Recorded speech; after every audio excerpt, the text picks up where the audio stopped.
the first lesson, I do the relationships with the children, Mhm. and I have the kids do a vision board every year, three Mhm. things to try to finish off by the end of the year, like doing more chores, respecting the parents, not bullying.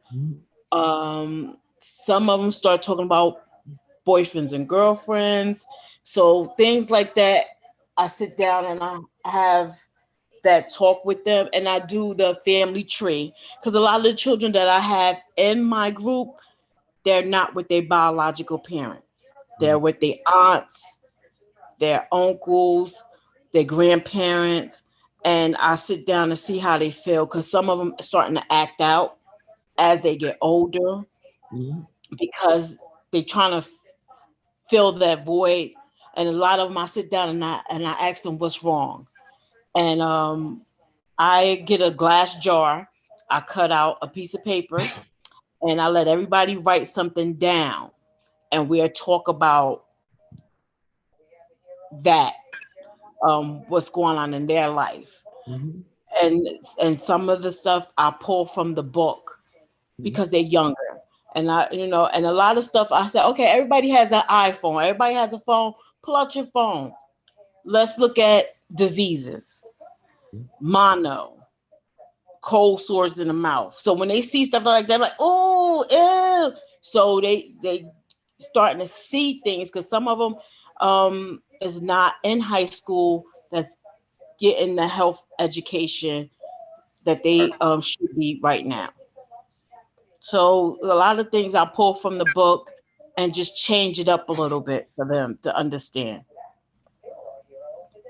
Okay, that sounds That's it. great. Yeah, those are great techniques. Yeah, yeah. Thank you, Terry.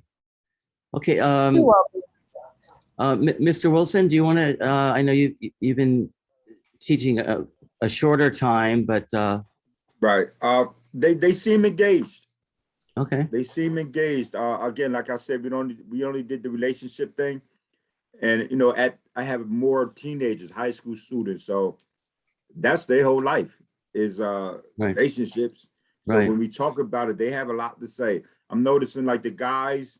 I don't want to get our guys, but the guys pretty much they do a lot of the laughing and not really being serious. Where the girls are very serious about how relationships or with their friends or with their mother or with some boy they like. right, They're more serious. With the guys, they're more trying to just you know impress, I guess, the other guys. So right, that's something that we're gonna work on. right.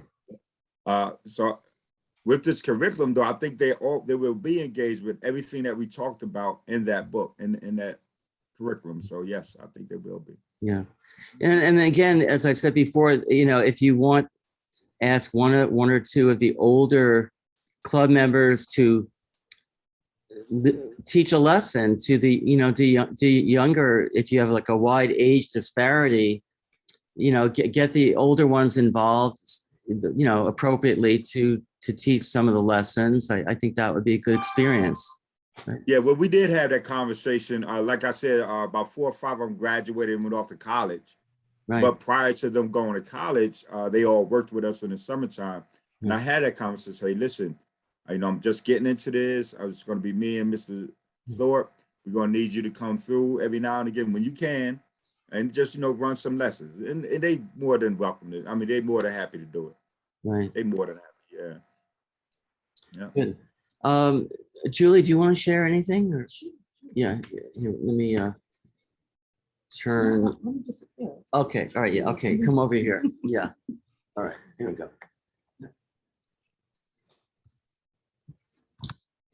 Hi, everyone. All right. I'll just share a little bit of my experience. Hello. I started a Morning, club. Julie. Hi, everybody. I had a club. I started a club. I started actually teaching in the school system with Miss Linda, but then I said I really wanted the full experience of free teens. So I started a club at the Mary Bethune Center in 2005, and it lasted all the way to 2010. I started with 7 kids. Those 7 told a friend. And they brought a friend, they brought a cousin. The next week, jumped to 14. The third week, it jumped to 20, 21. Within less than a year, we had about a good 40, 45 kids. And by a year and a half, we had a good 68 kids named in the club. But of course, they wouldn't all be there at the same time. And Richard would always have to send we had to hire a new club assistant. So I had about 2 or 3 club assistants, the bigger the club got. Because if you have like 15 kids, you need at least one person to monitor those 15 kids. And then even the location where I was increased the size of the room by removing the walls. I ended up using 2, 3 rooms sometimes. And those kids are doing pretty good. I would say more than half of them are making good decisions, staying out of trouble, waiting until they're older to get involved in serious relationships or even get married and have children.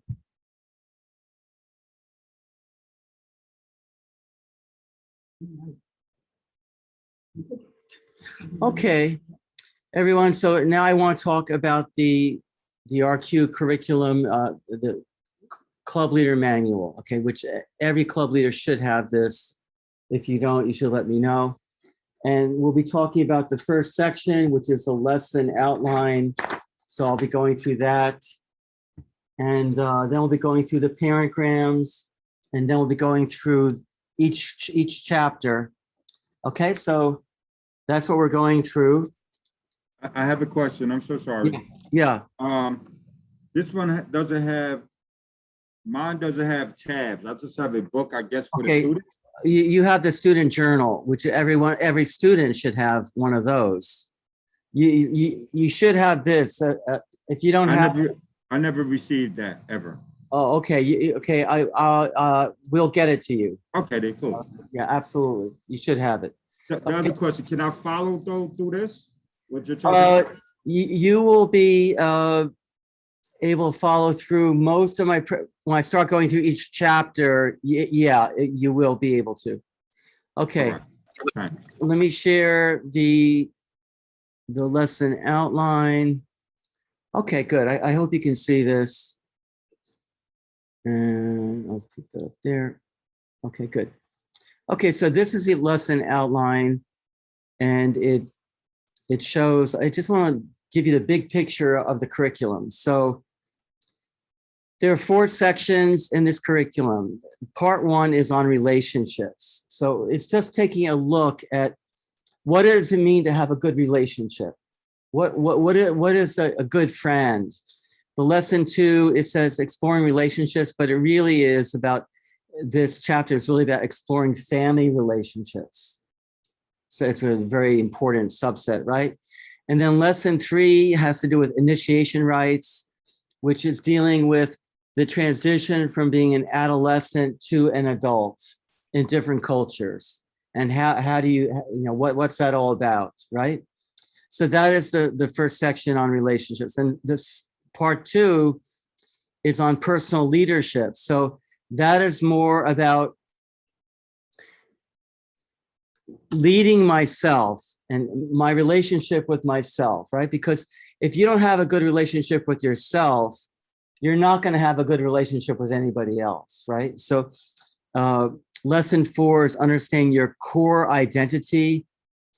Lesson 5, luck, fate, or choice. So really distinguishing between fatalistic attitudes versus more, I am in charge of my life. And number 6, attitude, habits, and character equals destiny. And then lesson 7, dealing with anger and other emotions. So that is the section on personal leadership. And then part 3 is the biggest section. It's on interpersonal relationships. And here we're talking most about romantic relationships, right? So lesson 8 is about male and female differences. There's a huge amount of research on this topic. And I think a lot of the harm that men and women do to each other is based on misunderstanding about these differences. So pretty important. Then lesson 9 is about the 5-star sexuality. Lesson 10, stages of intimacy, attraction, and infatuation. And it's basically a lot of research about what's happening in your brain when you're feeling attracted or infatuated. And then lesson 11,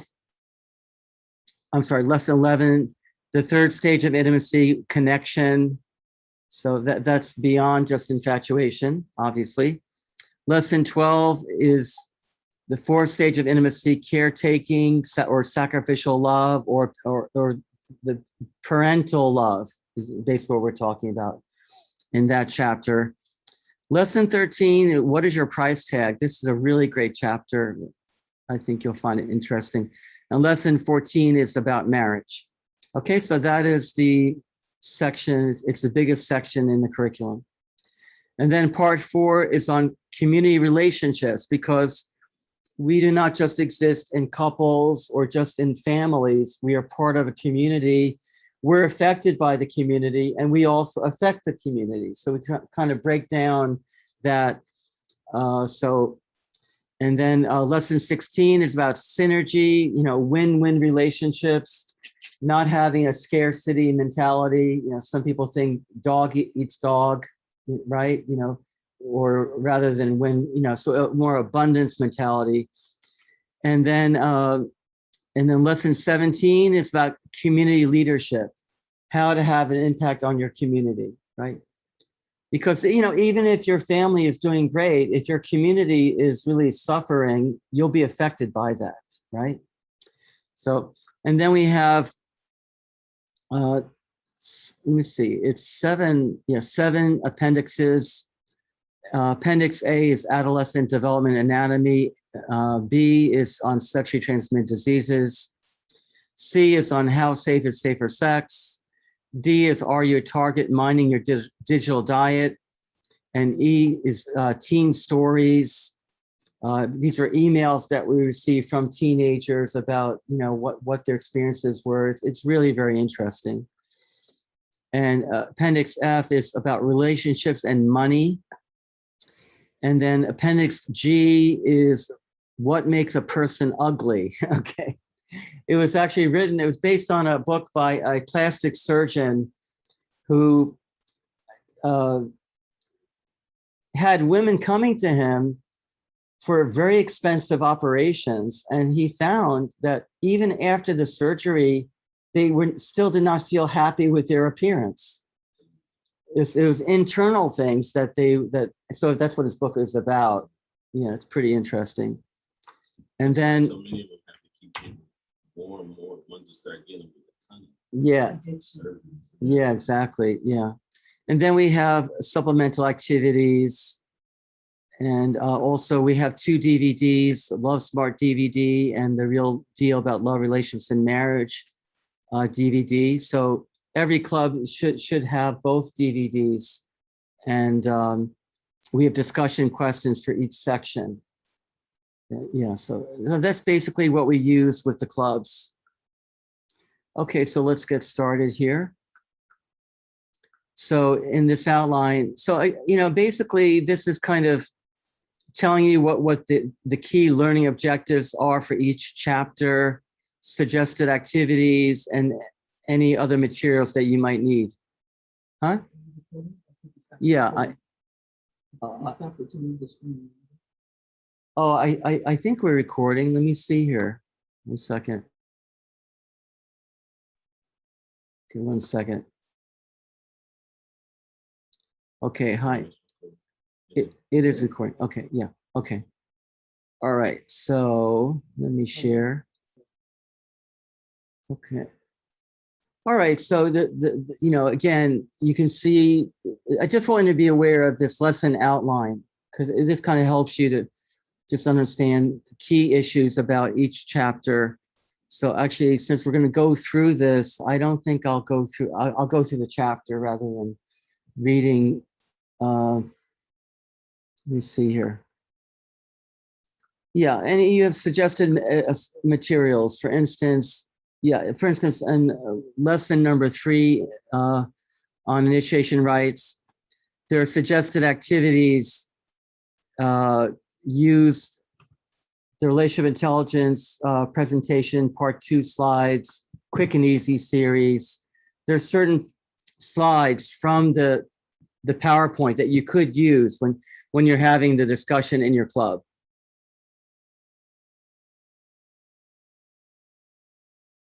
And then let me show you one other thing,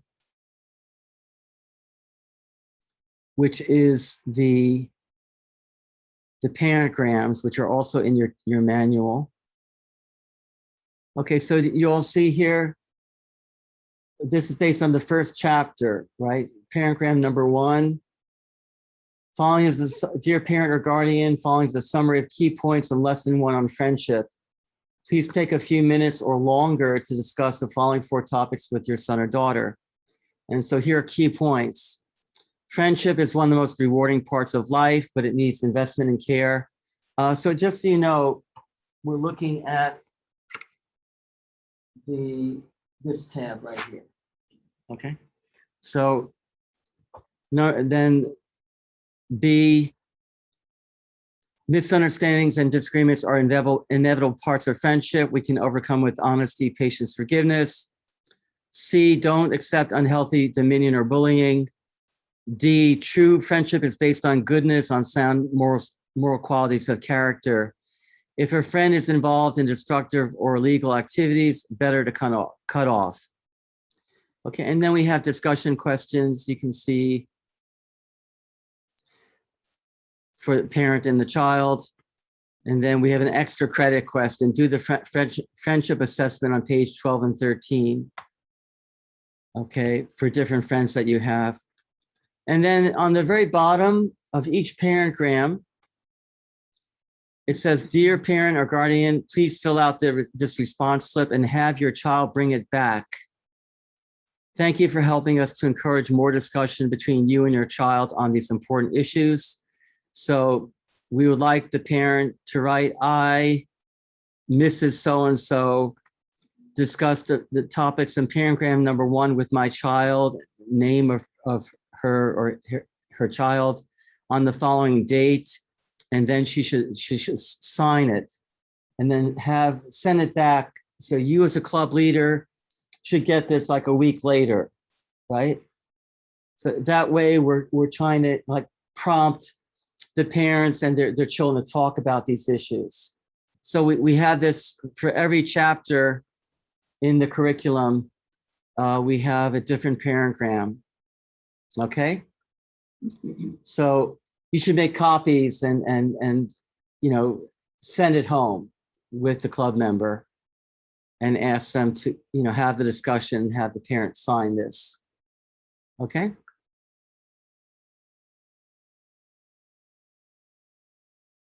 Okay, here we go.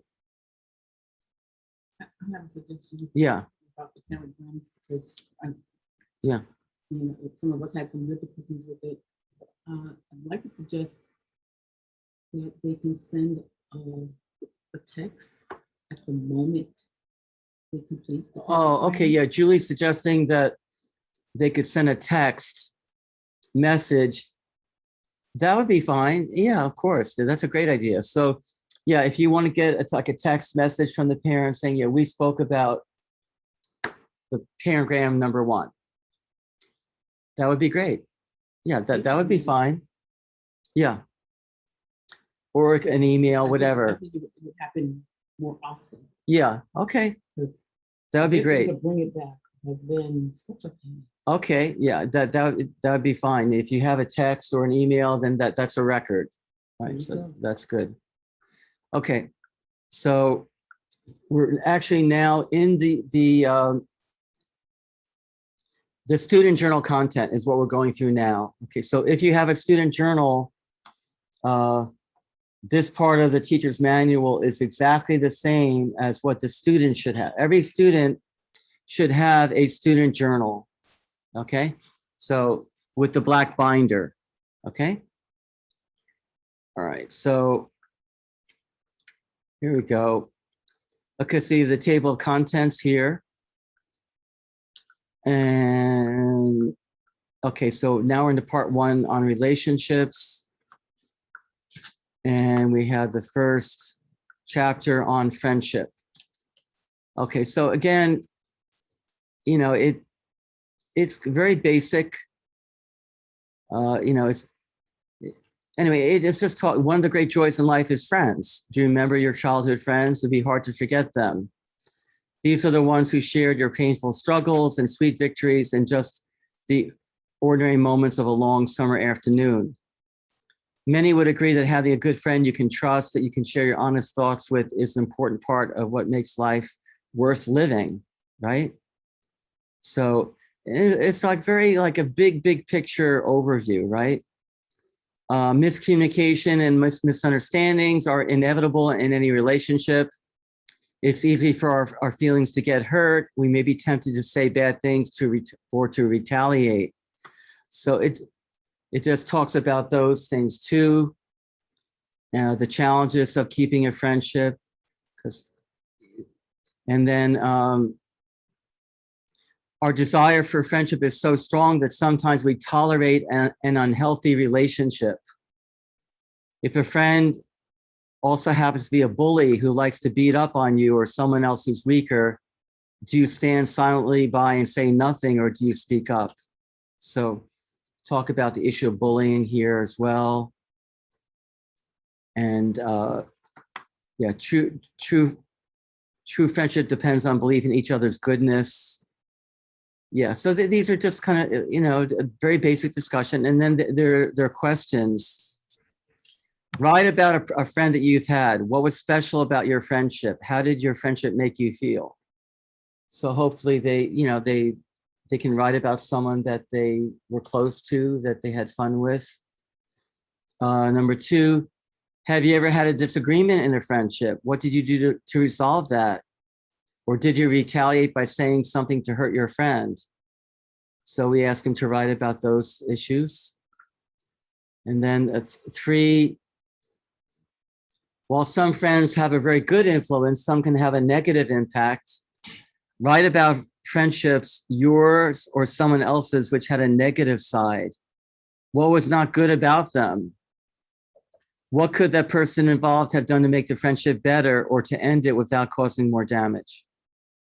Now, obviously, these are big issues, so you may not have enough space to write. You may have to have another piece of paper, you know, ready. Oh, we normally have notebooks. You know, The notebooks, yeah, those are good. That's what we use instead of. Okay, all right, you can do that too. Each person has. Yeah. And then they just keep their own. They keep Yeah. their own. Yeah, so Julie's saying that they use notebooks. Okay, friendship assessment. This exercise will help you think about your friendships. Have a specific friend in mind and then answer each of the following true-false questions as honestly as you can. This person knows how to keep a secret, true or false. You circle T for true or F for false. We can disagree and then make up without holding grudges, true or false. This person almost always makes time for me and I do the same for him or her, true or false. Oh, so you see, you just circle either T or F, and then you total. Okay, so this would be like for 3 different people. So you would put, you know, maybe you had 7 true responses, and you could write the name of your friend's name here. And then the scoring is this. If you got a score of 10 to 12, no doubt about it, this is a good friend who's worth all the effort, care, and investment.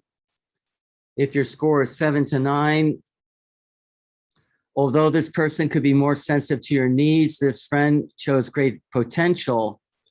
Be careful, though, not to set yourself up for disappointment if this person doesn't meet all of your expectations.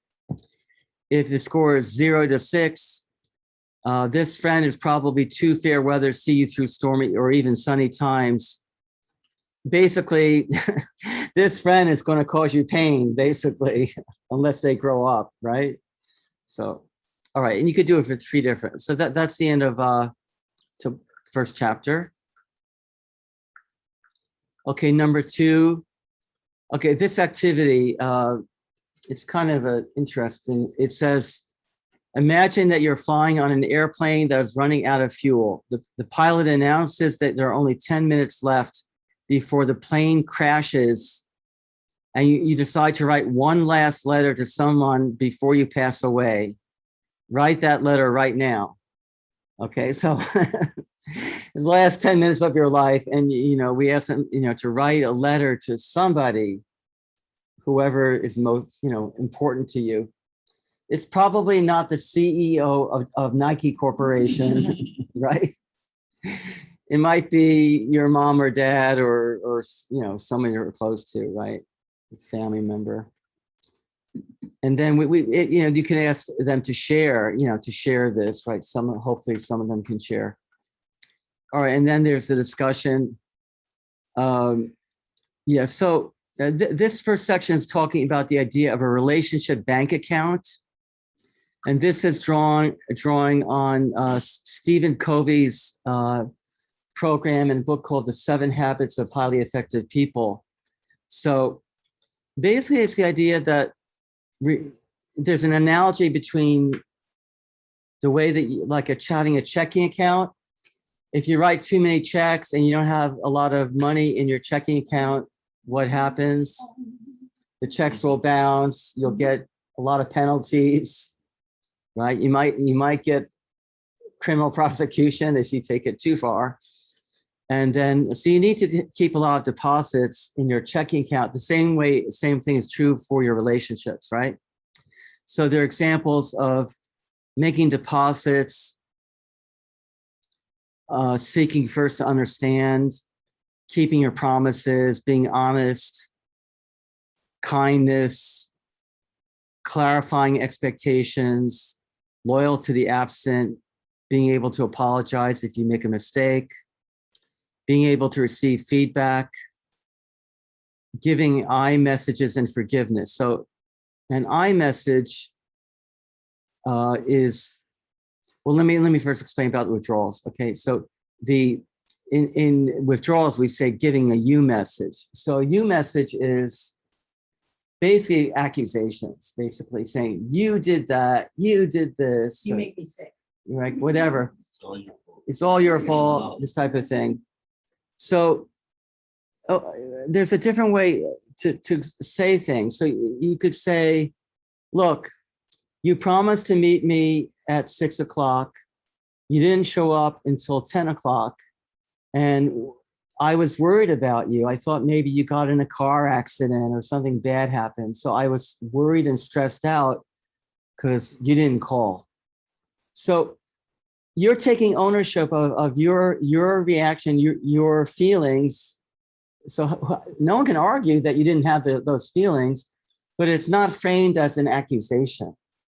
So it's just a better way of letting someone know that you care about. Getting them to empathize. Getting them to empathize with how, yeah.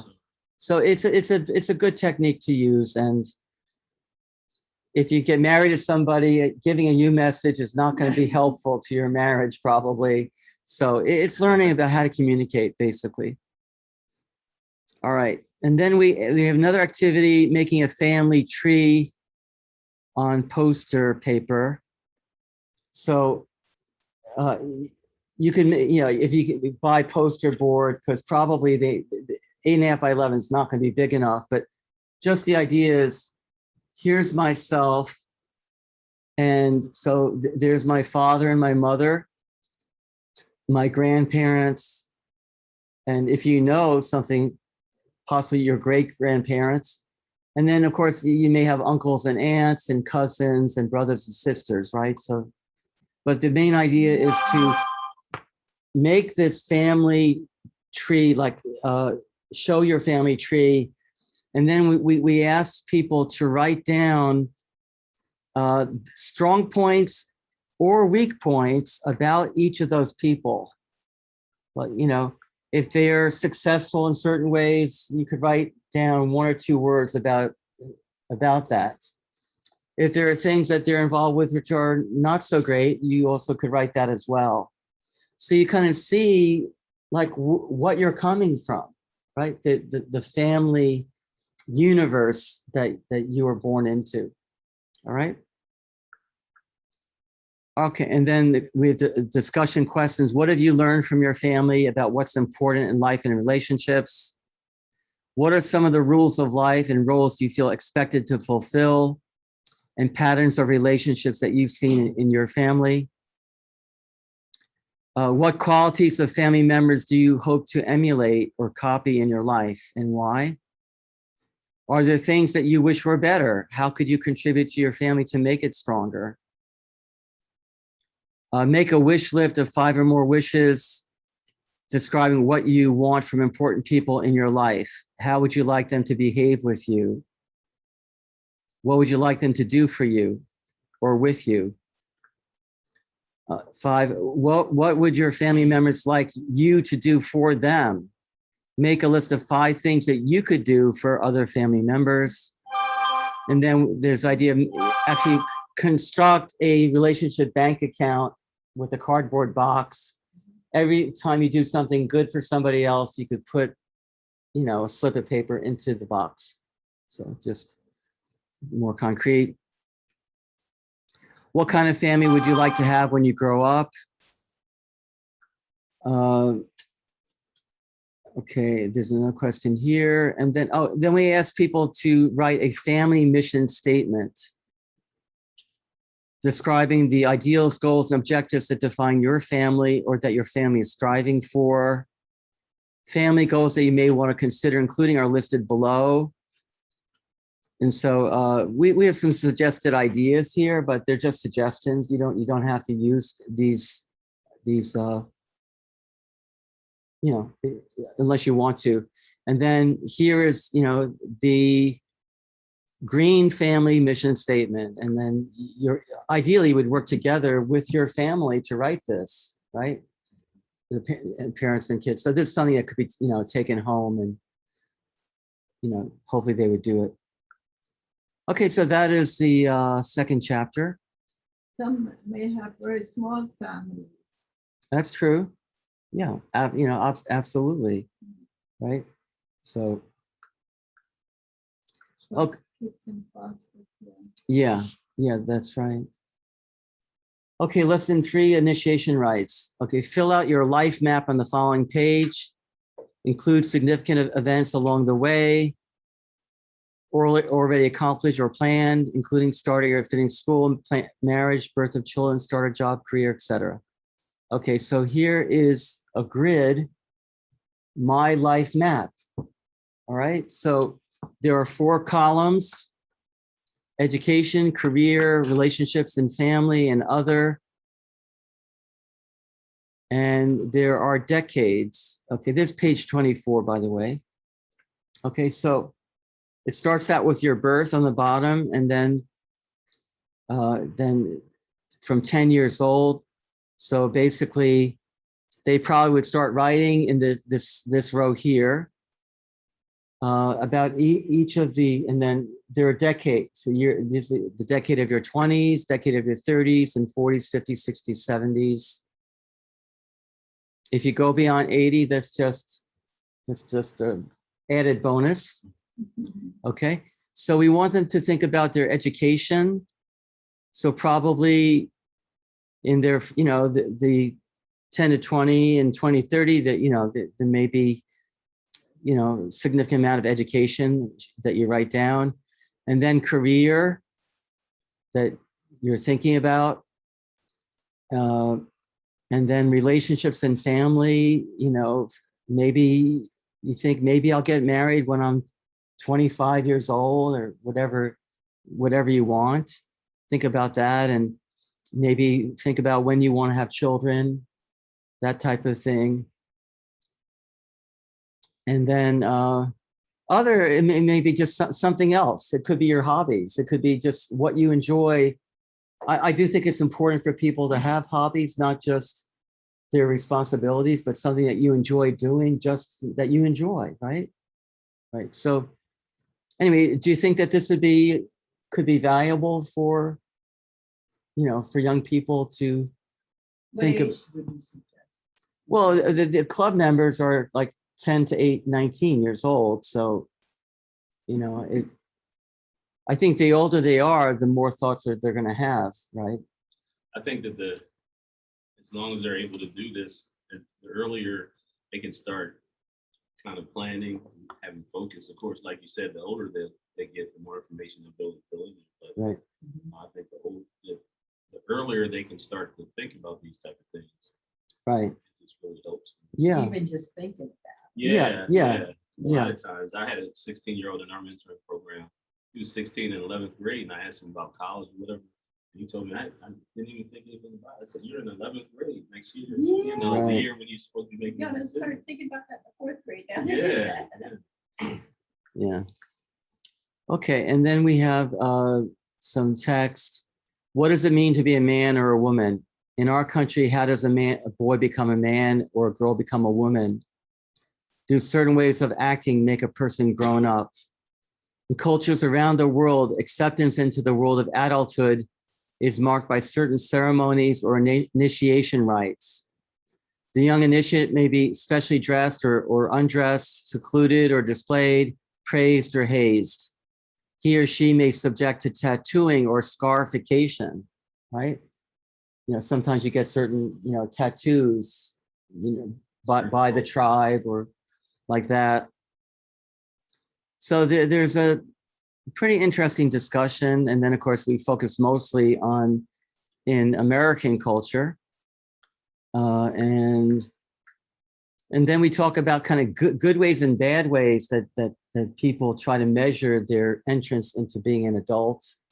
So, and then we have this letter from Ann Landers, from a girl in Michigan.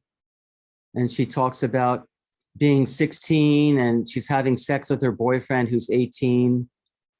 And, you know, she's a very good student in school. She doesn't smoke or do drugs. And then she was dating this guy, and then it just seemed natural to have sex. He didn't pressure her. But now that they started, she feels kind of trapped, right? So anyway, there's this story. We have a bunch of stories like this, right? So these are true stories of teenagers. She doesn't know how to explain her changing feelings. She still wants to be around him, but Yeah. she's feeling uncomfortable. Yeah. We already did it. Yeah. So she wishes that she had waited, right? So, okay, that's just one example. And then there's a discussion, questions about this girl's story.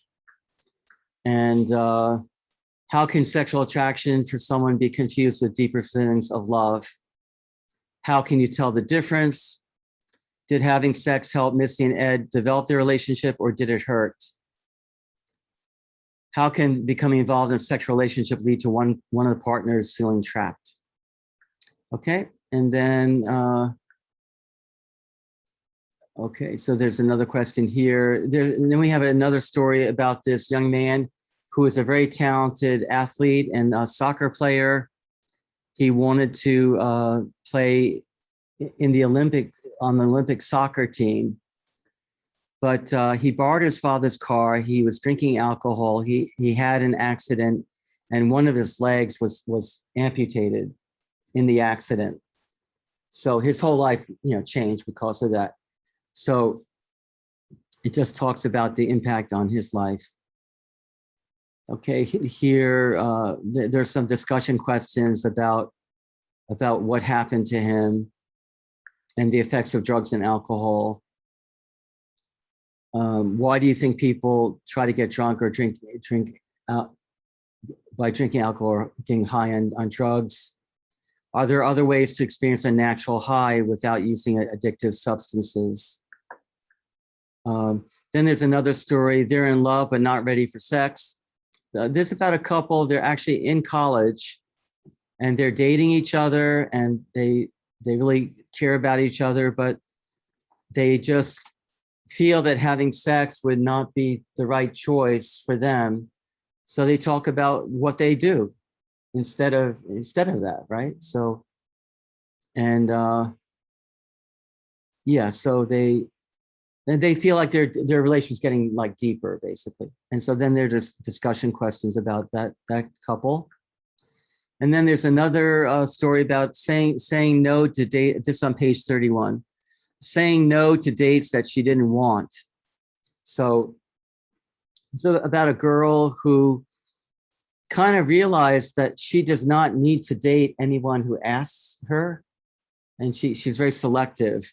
And so she's talking about why she may go on a date, but she doesn't feel like she has to do that, right?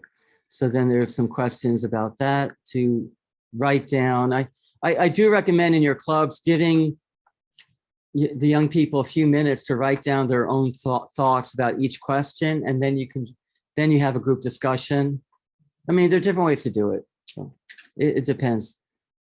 Yeah, so then what are shortcuts that some teens have to try to prove they're growing up? Do you think that dating is a necessary part of a teenager's life, or could it wait? Why or why not? What are possible consequences? So you don't necessarily need to do every single question. But I mean, it depends on how much time you have, right? Do you know anyone who had a false image of what it means to be a mature man or woman? How did this false image affect his or her life? Yeah, okay, so that's lesson 3.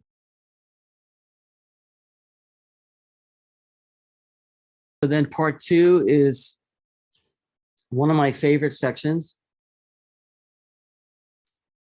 on personal leadership.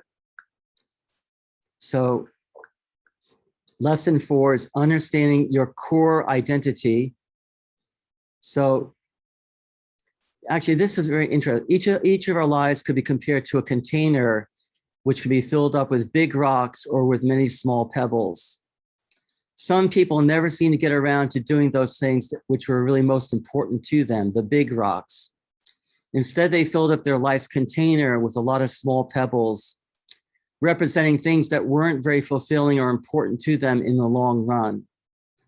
So actually, there's an activity you could do, and some people actually get a container, and if you put in the big rocks first, then it's easy to put the small rocks in. But if you put the small pebbles in first, the big rocks don't fit. Yeah, so it's a kind of a good analogy. And then, so imagine you were guaranteed you could accomplish 5 things in your life, and only those 5 things. What would those essential goals be, right? Because sometimes people don't always think about, like, what are the really important things? So future essential goals, and then one step that you could take towards each of those goals. All right, then on page 38, we have discussions. Let me just show you this diagram here. So everyone, I mean, it's pretty obvious what our public self is, the person that other people see, right? So they may see you're a pastor, you know, you're an educator, you know, you're married, you're a husband or your wife, you're a worker at a certain restaurant, you know, and they can see how you act in those situations. Or maybe you go out partying, you know, once a week or whatever it is. The things that other people see, right, that they know, or you're into athletics. They see those external things. And then you have the conscious part, which they may or may not know about, which is your thoughts and feelings, which you may choose to share with other people. So they're your thoughts and feelings. But a lot of people don't realize that there's something deeper than your thoughts and feelings. Actually, it's quite often we think, I am what I think, or I am what I feel, right? But actually, there's something deeper than that. And that has to do with your deeper values, your deeper, what you think like is really important. These are convictions that you have, right? So I give the example of Nelson Mandela. I don't know if you know this, but he spent 26 years in a South African prison because he was an activist for ending apartheid, you know, racial separation in South Africa. They had laws which forbade you know, Black people from working in certain jobs. everything had to be separate. There's certain, so he was working to end that, and then he was arrested, accused of terrorism, and he was sent to prison, and he was there for 26 years. Now you could imagine someone being in prison for a long time could be pretty resentful, right? Okay. And also the prison guards weren't that nice. Basically they were told this guy's a terrorist. Okay. So the prison guards they were kind of harsh and mean.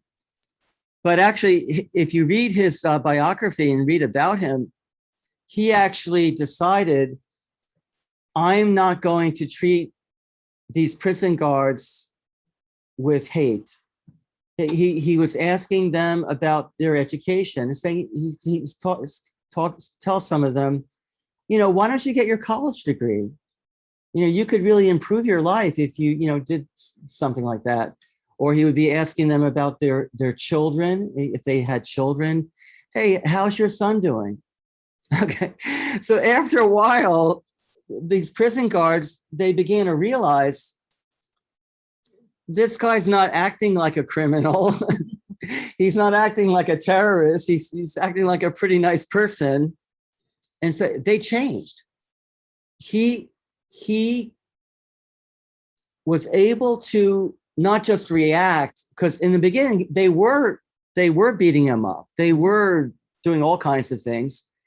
He was able not to just react, but he was able to kind of think in a very unselfish way.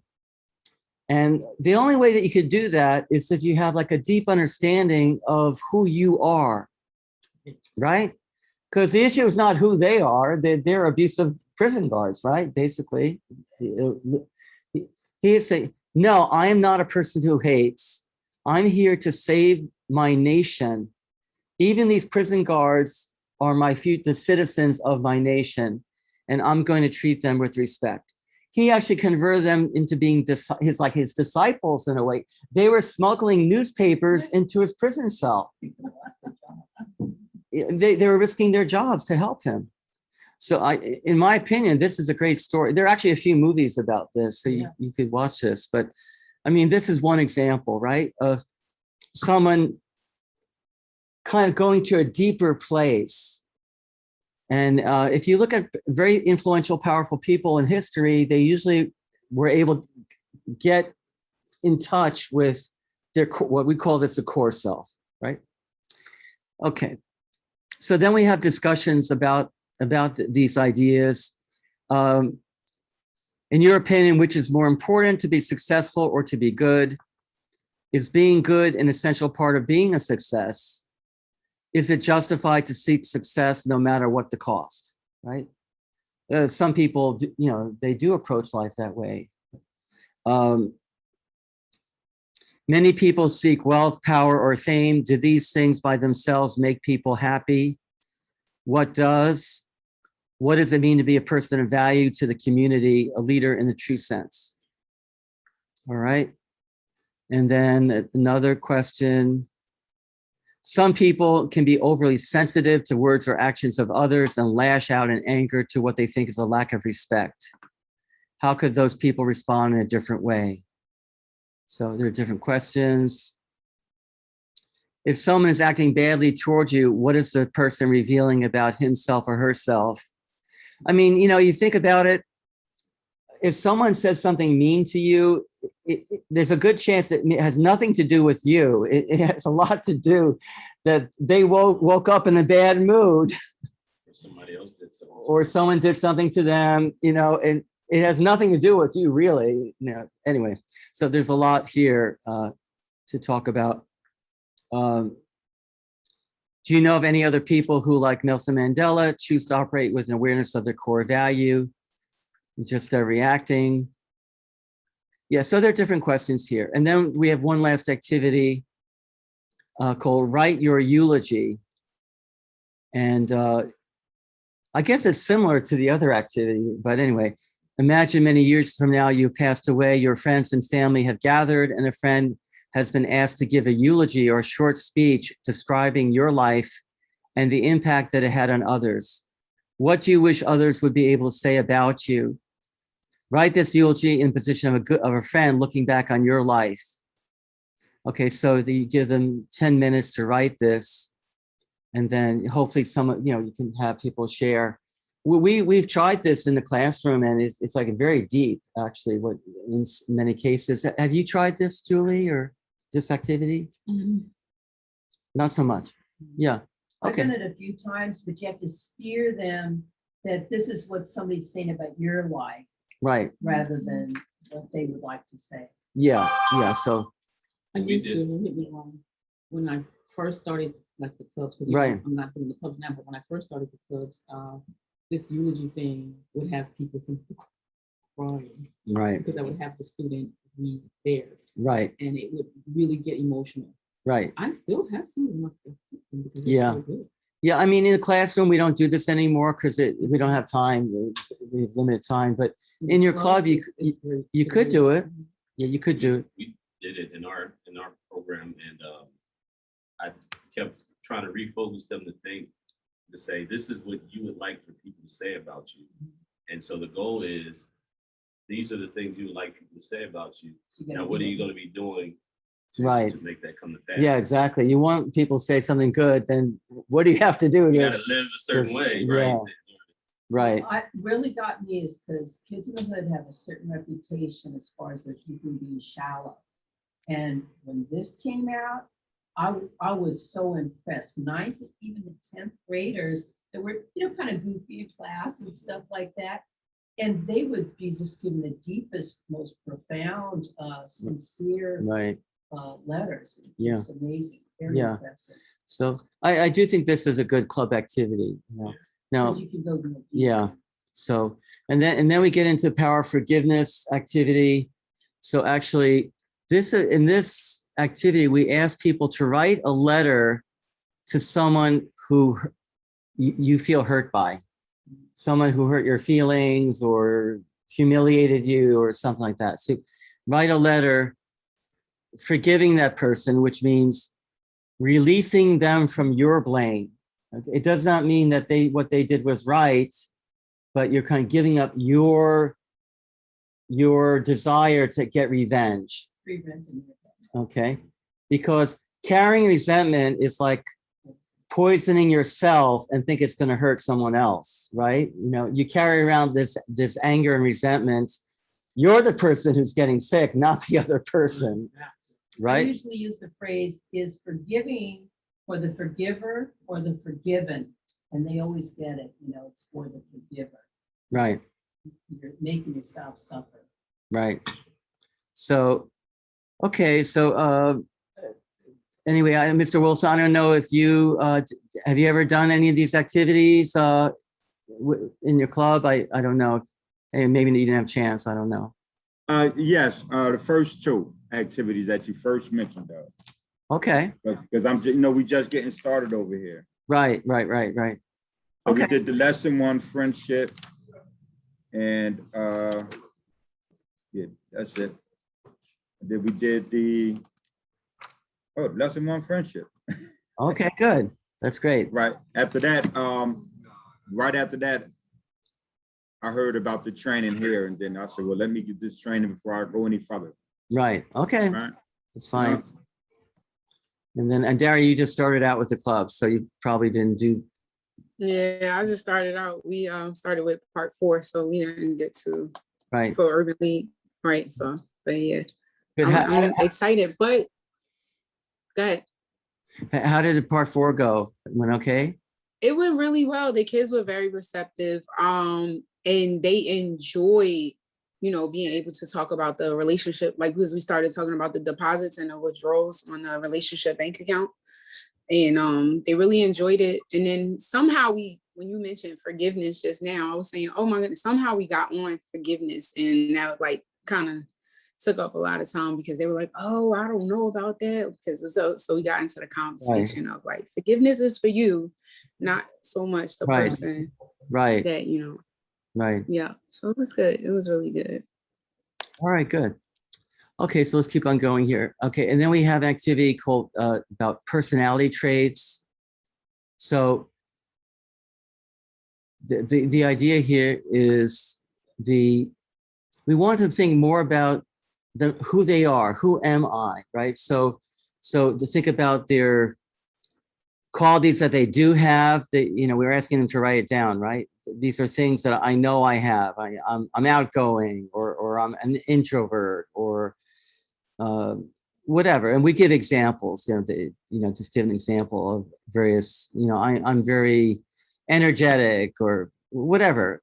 I'm very empathetic, whatever. So this is what they write down that I have. Then we want to ask them, here are things that I don't have that much, but I would like to. These are things I would like to develop in myself, right? And then one step that you could do to develop that, right? Maybe you want to be more outgoing, right? So what could I do to become more like that, right? And then second part is, what do I value? What do I care about? So example, truth, happiness, safety, friendship, health, achievement, responsibility, honesty, justice, fairness. There are a lot of different things, that people may care about. But so here are things that I do care about. Here may be values that I want to learn more about and how I could learn, right? So it's just a kind of a self-reflection activity. The personality traits. I wanted to go over this with you because when I teach this is very powerful. Before I introduce it to the kids, this is what I say. How many of you watch South Park or Family Guy or these cartoon shows that really are for adults? And how many of you kids copy or repeat some of the things you hear on those shows? And they go, oh, yeah. Do you think those shows are teaching you how to have a good character? Then they get quiet. So I want you to think about you right now. This lesson that we're about to do is all about you. Nobody knows you better than you know yourself. So right now, as I read each word, I want you to write down 5 of these personality traits that you already have. You already know yourself. You already know you're this way. So I start reading. So are you friendly? Are you peacemaking? Are you accepting? Are you ambitious? Are you caring? And I continue. And it makes them think. I said, only pick 5. You might have more, but only pick 5.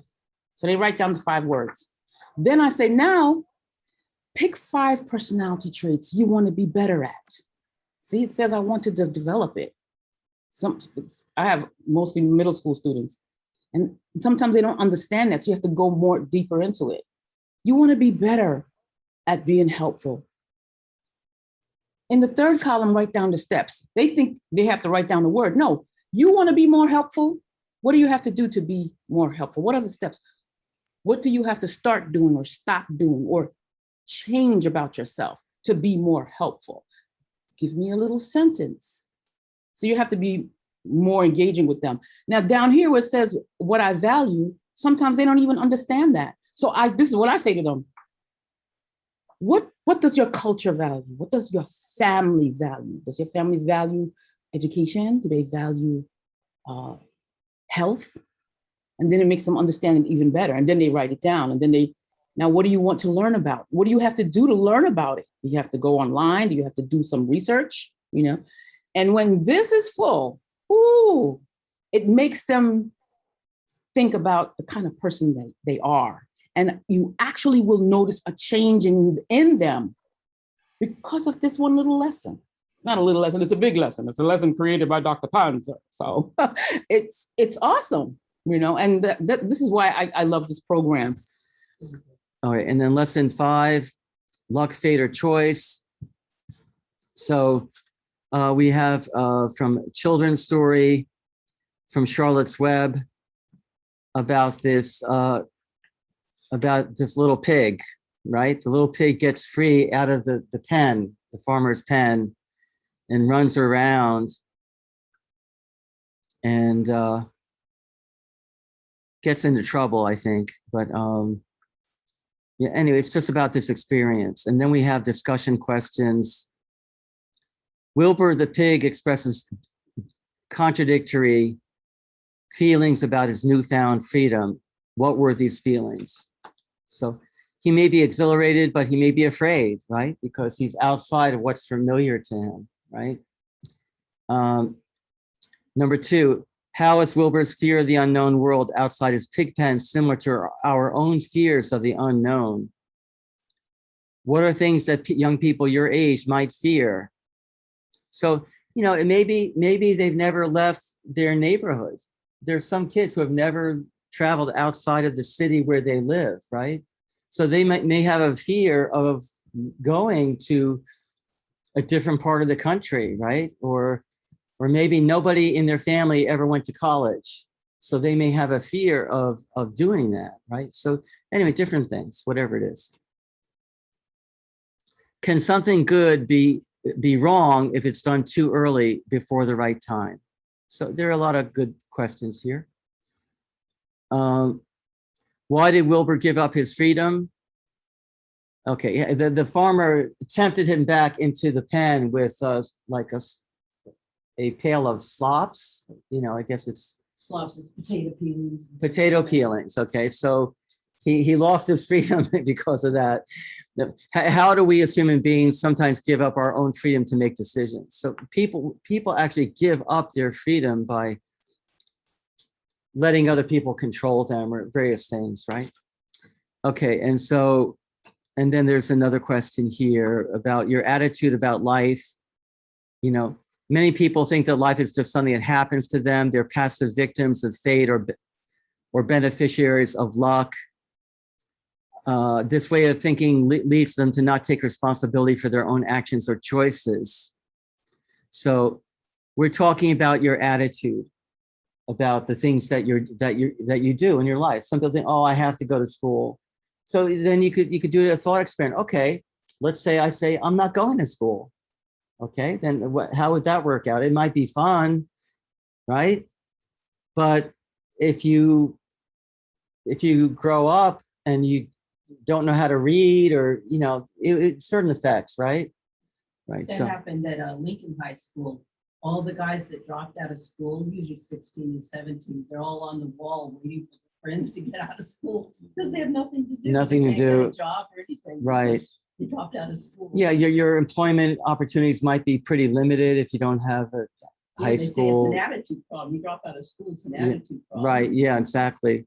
I know when I was in school, I was very rarely did I miss, but those days that you say, I'm not going to go today. Usually by less than 2 hours in, you're like, man, that was a waste. I should have went. I wish I went. Right. Okay.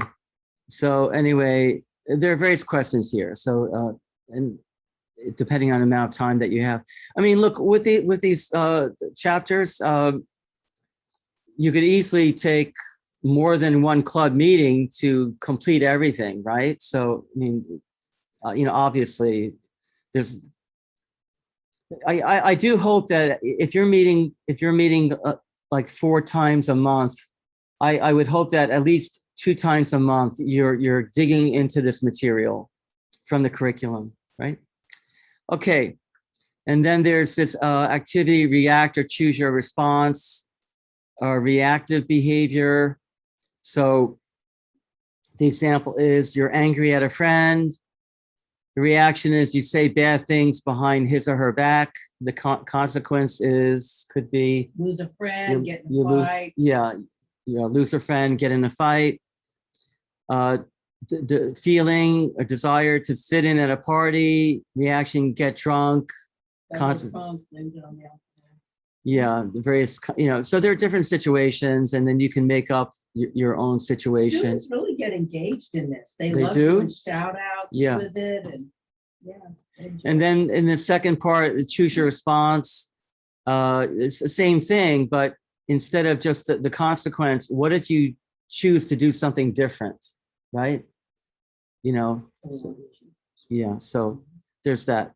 Okay, then lesson number 6, attitudes, habits, and character equals destiny. It's about this person named Winston. He's always in a good mood, no matter what happens. And then he's the owner of a restaurant business, and robbers enter his restaurant and shoot him. And he had to have this 18 hours of surgery. So he, okay, it's a very interesting story. He said, weren't you scared? Did you lose consciousness? I asked. Winston continued, the paramedics were great. They kept telling me I was going to be fine, but when they wheeled me into the emergency room and I saw the expressions on the faces of the doctors and nurses, I got really scared. In their eyes, I read, he's a dead man. I knew I needed to take action. But what did you do? Well, there was a big burly nurse shouting questions at me, said Winston. She asked if I was allergic to anything. Yes, I replied. The doctors and nurses stopped working as they waited for my reply. I took a deep breath and yelled, bullets. Over their laughter, I told them, I am choosing to live. Operate on me as if I'm alive, not dead. Okay. So his attitude actually probably helped the surgeon to do a better job. So there are the questions about this person. And then, yeah, there's more discussion about the example of Nelson Mandela. We give another example of someone named Viktor Frankl, who was in a Nazi concentration camp, and how he noticed that the people who survived and were living was not necessarily the strongest people, physically strongest people, but he said it's the people who had a meaning to survive. They had a reason to live. Those people were able to survive, whereas the people who kind of lost hope, they died very They quickly. just didn't have food, So, and then we talk about how in the animal world, there's stimulus response. Basically, the animal sees something that they want to eat and they eat it, right? But with human beings, we may just respond to what other people do, but we do have this freedom to choose our response. And that's the unique thing about human beings. And it's based on self-awareness, imagination, conscience, and independent will. So we talk about this. Richard? Yeah. I apologize. We talked earlier that I might have to leave a little earlier. Okay. I just have one question. Yeah. I did print out the new membership form. Do you want that done by the members again? Yeah, well, it has to be filled out by the parents too, but yeah. Right, no. Okay. Yeah, yes. All right, I had that done tonight. Okay, great. Okay, thanks. Everybody, I'll see everybody tomorrow. We'll start Be at safe. 9 o'clock, 9 o'clock Yep. tomorrow, okay? I'll be there. Take care. All right, thank you. All right. All right, so let's just finish up here. We also have another discussion, a lot about attitude and how that affects people's lives. And then we give the example of Grant Hill, the basketball player. Mhm. And so it talks about his life, and then the fact that his wife, he contracted a potentially fatal infection in his ankle. It took 6 months of treatment to cure the infection. And then the same year, his wife was diagnosed with multiple sclerosis. So very serious diseases. Anyway, it talks about the things that he went through. And then he was attacked. There was a documentary made about the Fab Five by ESPN. And in that documentary, some of the other basketball players criticized him. And so, and they called him an Uncle Tom. So then he responded. He wrote a letter which was printed in the New York Times. So that we have the letter that he wrote. Basically, he was being persecuted for having married parents and for being married himself. And then, I guess I mean, it's hard for me to understand like why that's a bad thing, but actually, Well, they were all from the hood. yeah, they're from the Michigan. hood. And his father was an NFL player. Right. And so he came from a good family background and very clean cut, good image. Right. And so they basically, when they were playing each other, they said he was soft. They thought that they were soft. All the Duke guys, Kristen Leitner too, was Right. a teammate. And just because of their image, but then they found out that wasn't the case. Right. Yeah. Yeah. You know, when you look at some of the outside of their life, you can make a lot of assumptions about who they are, what they've been through. And honestly speaking, you're usually wrong. You Well, know. it's even like the whole mentality in most of the urban areas where if you speak very proper English, Yes. you know, or if you present yourself as though you're intelligent, they'll say, you know, you talk white or you. Yes. Oh, right. Yeah, you're acting So white. it's like the similar thing. Right. So a lot of young boys, especially, will try to dumb themselves down. Yeah. I see it all the time. Right. So that they don't have that perception that you're not real. Right. Yeah. Yeah, Right. yeah, you ain't black. Yeah. I had these young men, I couldn't feel them, what kind of people they were, and they'd sit there and they're very quiet. And that's exactly what they said. If we speak, you know, because they were gonna do something with their lives, you know?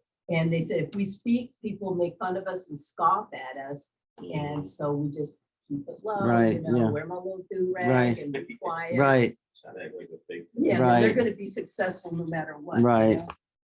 Okay. So anyway, this is obviously a good, kind of get pretty valuable discussion. And then we also give the example of Serena Williams when she and her sister Venus were like 3 years old. They started practicing tennis 2 hours a day. Their father really started them quite really young, and but they became very great successes, right? And great stories. So yeah.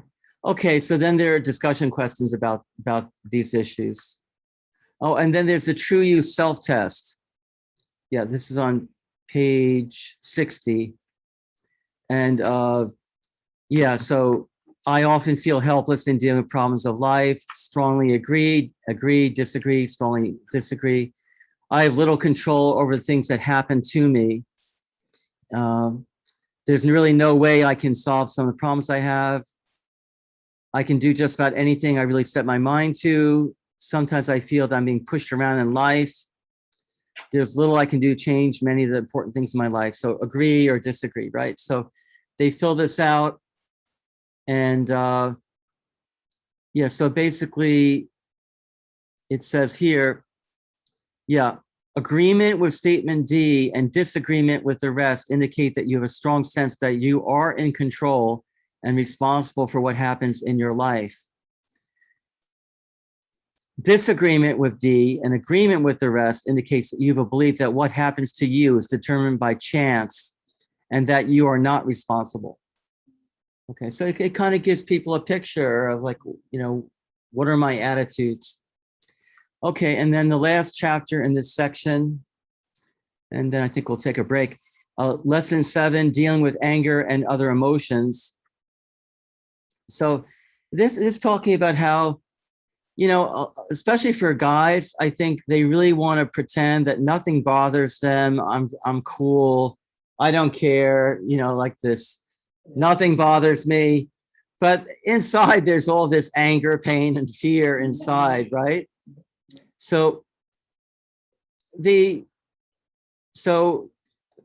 what this Dr. Lori Gordon says in her program is, if you're able to kind of dig into these like negative emotions with somebody, then you can regain pleasure in the relationship, right?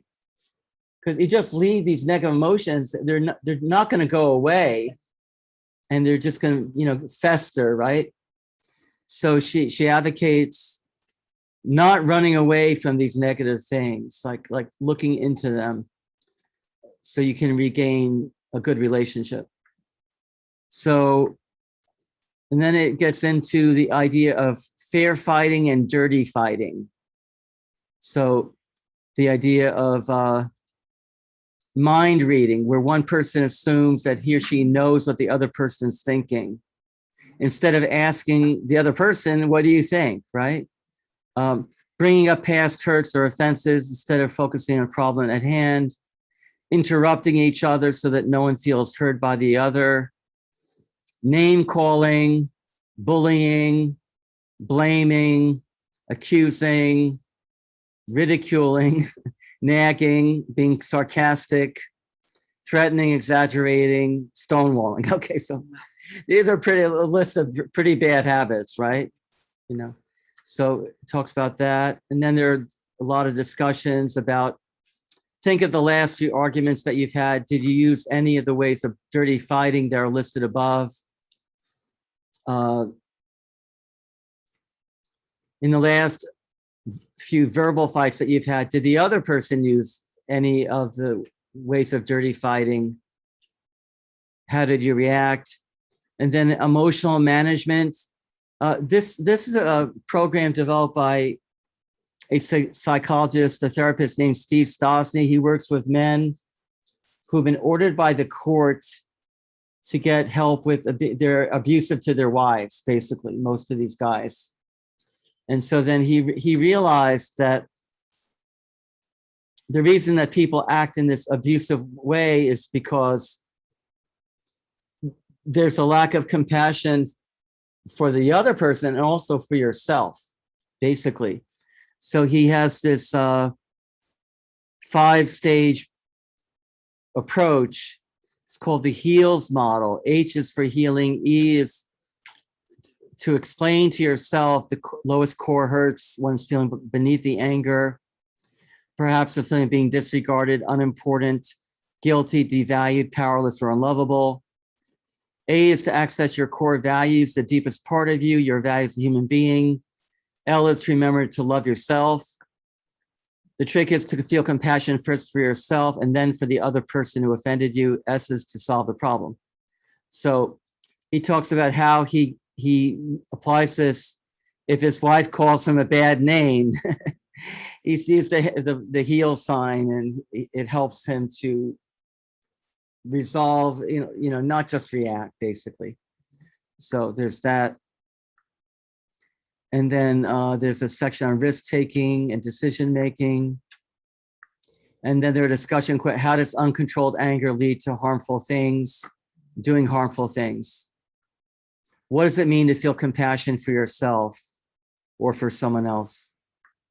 And then there's a whole section on fair fighting, right? So if you want to have a discussion with somebody and do it in a fair way, where you actually will not become more angry than you were before, you could ask permission. You could say, can we talk about this? So you ask permission. Can we talk? Not just demand, right? Number 2, think about your complaint first before speaking, so that you don't say something that you don't want to say. Focus on one issue, right? Sometimes people, they bring up everything. Like, Especially women. They want to talk about all the problems. Everything. That's not going to work with most men. If you talk about one issue, you might solve that one issue, right? So, right, state your complaint. Speak for yourself. You're not blaming. You're just saying, this is how I felt when you did X, Y, or Z. Stop and let the listener paraphrase or say in his or her own words what you said.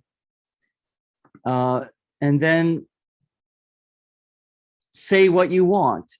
In many cases, people know what they don't like, but they don't know what they want. Yes. Right. So if you don't know what you would like, are you going to get it? No, probably not. So people need to think, right, more clearly. Then they can see the basis for the Right. So then, that person. yeah, you could say, it would make me really happy if you did X, Y, or Z.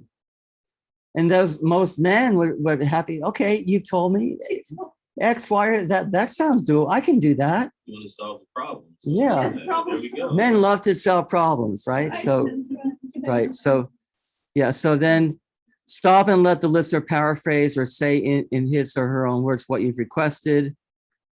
Express appreciation for being heard. Then it's your partner's turn to respond, and then hopefully come to an agreement. Okay, so that's the end of that chapter. Okay, I think we better take a break.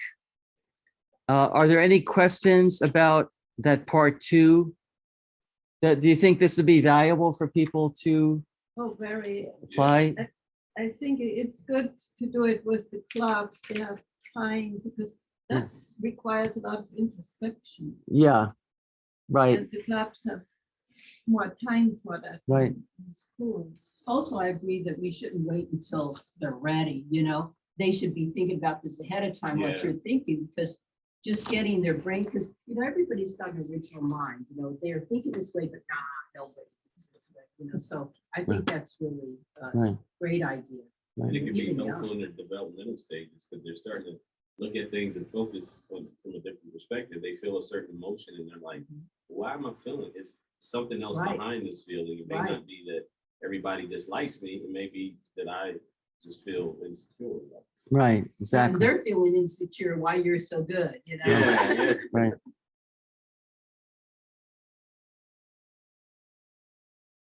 So here's part 3. It says interpersonal relationships, but we're really talking mostly about romantic relationships, right? So the first chapter is male and female. So it kind of gives kind of big picture. It talks about like there different mythologies about how the two sexes came into being. Then the Greek myths, and then it talks about the biblical perspective, and then it talks about modern science. You know, the modern medical scientific research about male and female differences using MRI imaging, and there are a lot of differences between men and women, according to this research. So we talk about that. And there's Lillian Glass, a speech pathologist, author of she says, she identified 105 gender differences in communication patterns involving 5 areas: body language, facial language, speech, voice patterns, content, and behavior. And there's another book by Deborah Tannen called "You Just Don't Understand: Women and Men in Conversation," and the different speech patterns, the differences between men and women. It's really pretty interesting.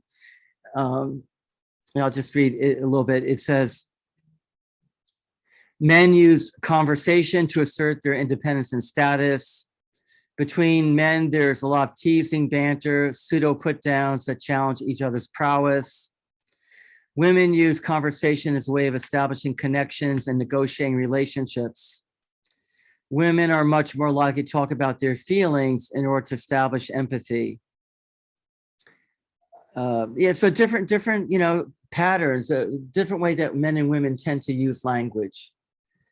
And the language of women often conveys subtle nuances and hidden meanings. Men are more likely to respond to problems with concrete solutions and suggestions. Women respond with empathy and emphasis on community and seeking consensus. There are different, men and women use email differently. There's a lot of differences. And then there's a discussion of a book by John Gray called Men Are From Mars, Women Are From Venus. And he says the Martians, meaning men, value power, competency, efficiency, and achievement. They're always doing things to prove themselves and develop their power and skills. And then, so then they want to find solutions, right? They want to fix things. And then the Venusians, the women, have different values. They value love, communication, beauty, and relationships. They spend a lot of time supporting, helping, and nurturing one another. So there are differences that do. Now we're talking on average, okay? Not every man, not every woman is going to fit in exactly, but they're talking about probably about 75%. of men and women fit into these kind of categories. But, you know, these are kind of generalities, right? Yeah. So it's not, yeah. So, but I think it is valuable and interesting to kind of discuss. And then there are discussion questions. Do you agree with Deborah Tanner and John Gray that men and women have different communication styles? Do you agree that men tend to focus more on accomplishment and women more on relationships? Does everyone fit into these patterns, right? What do you think about Gray's idea that love means to accept that the one you love may experience the world very differently than you do? Is this acceptance easy to accomplish or difficult? Do these differences mean that you are not compatible? Right. So, you know, in the infatuation stage, you know, you and your partner, you're feeling like you're telepathic. You agree about everything, and then it's a big shock to learn actually we don't. Right. So then on page 76. Male and female differences can be enjoyed, but they can also lead to miscommunication and even resentment if not treated in a good way. What are some areas that you have noticed where guys and girls can misunderstand and hurt each other? And then learning to appreciate positive qualities, others' important skill to develop in life. Write down 5 non-physical qualities of the opposite sex that you admire. Number 3, what are some things you wish the opposite sex understood about your own gender? 4, what are some strong points of your own gender? What are some areas do you think that could be improved? If there is one thing that you could say to members of the opposite sex about romantic relationships, what would that be? So it's kind of hopefully giving young people a chance to kind of express their thoughts about these issues. Some people may feel very hurt by the opposite sex, but we want to allow that to come out in hopefully a good way, you know, kind of release some of the tension about it. So, and then there's a real love character test. So this activity will help you look more objectively at the character of someone that you feel romantically attracted to. So a score of 1 to 5. 1 means no or never, 2 means seldom, 3 means sometimes, 4 means usually, 5 means yes, a lot, or always. Does this person treat me with kindness and courtesy? Does this person ever shove, shake, hit, or otherwise bully me? Is this person self-centered, always expecting to get their own way? Does this person bring out the best in me? Do I feel happy after spending time together? So a lot of different questions. Does this person respect my values? Is this person overly jealous? Does this person tell the truth to me and others? Does this person have good judgment? Does this person use drugs or alcohol? Look at pornography. Treat and talk with his parents with respect. Treat and talk about my parents with respect. Treat his friends in a positive way. Treat my friends in a positive way. Spread stories and rumors about people. Is this person a hard worker, patient and forgiving? If faith is important in my life, is it important in theirs? Would I be proud to call this person my husband or wife? If I choose to have children, would this person be a good role model for my children? Okay, so there are all these questions, and then it says, add up the scores of 1, 4, 5, 7, 8, 11, 12, 13, 14, 16, 17, 18, 19, 20. Subtract the scores of 2, 3, 6, 9, 10, and 15. And then based on the scores, if there's 55 to 64, this person exhibits many good qualities. Score 40 to 54, this person has potential but needs to improve in several areas, or you may need to learn more about about this person. You may not know enough. And then score 25 to 39, be careful, this person's character is very questionable. Scores less than 25, warning, you are at high risk to be hurt in this relationship. Okay, so it's just a way of kind of objectively looking at somebody that you're attracted to, right? And I also love the real love character test is on page 77, the real love character test. Because these kids, they think they're in love. And they join a club and they got a boyfriend and they got a girlfriend. And this helps them to think about that relationship that they think that they're in, or the love that they have.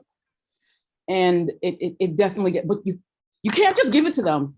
You have to read each line and sometimes break it down to help them understand, does this person tell the truth to me and others?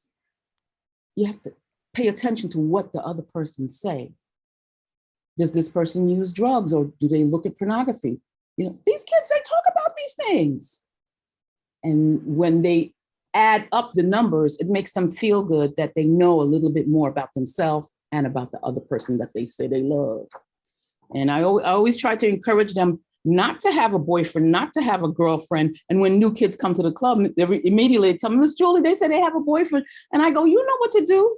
They start encouraging them not to be in a relationship and just learn about themselves first, you know? So this program is awesome when it comes to just relationship, being smart when it comes to a relationship, because this is the school that they need.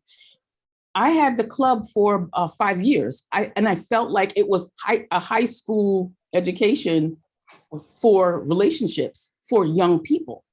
So it definitely makes a difference, because when they continue to include you in their life because of everything that they've learned through the program, they make you feel like you're a part of their family, you know? That's all. Okay. And then lesson number 9, 5-star sexuality. There's this whole discussion about there's a question about winning the lottery. So it has a lot in common with the part 1 discussion in the beginning, the part 1 presentation. And then the things that you were born with.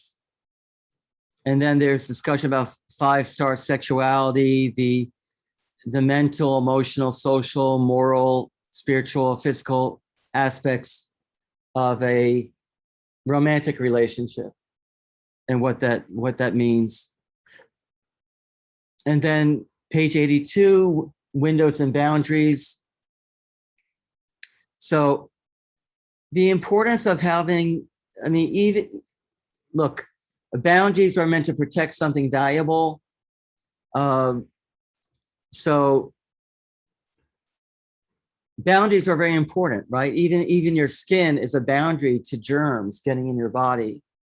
On the other hand, you also need to have windows, because if you keep everyone out of your life, you're going to be pretty lonely, right? So you need to have like doorways or windows, which you allow people to come into your life, but you get to define what the level of access to you is, right? So you're careful about that. So it talks about this, about the importance of boundaries, healthy boundaries. And yeah, so and then it talks about setting boundaries in terms of physical intimacy with somebody, and not letting that go too fast. And then on page 84, we have this song by this performer named Karina, 16 at War. And it's just talking about how there ain't no daddies where I'm from, just mad mothers. So it's a really interesting song. And it's kind of expressing how unhappy she and many girls are about the male-female relationship. They're attracted to each other, but often it's not positive. It doesn't, so it's actually a pretty honest song. And then we have discussion questions Number one, clip out ads from magazines, select video or audio clips from TV shows, popular music that use sex to sell products or portray women as sexual objects. How does that affect the man-woman relationship? And then number two, what is your opinion of the girls who said that if a boy spent some money on them, they felt obligated to provide sex? Or the belief of some students who think that's okay for a boy or man to demand sex if a couple's been going together for 6 months, if a boy spends a lot of money on a girl during a date, or if a girl had been sexually active before. Do you agree, or why not? And okay. Why is it sometimes difficult to communicate perfectly legitimate reasons not to have sex to other people? Discuss the concept of personal boundaries. What are ways to get to know someone without the risks of uncommitted sex? So safe dating. And then we have them practice refusal skills, writing, refusal lines.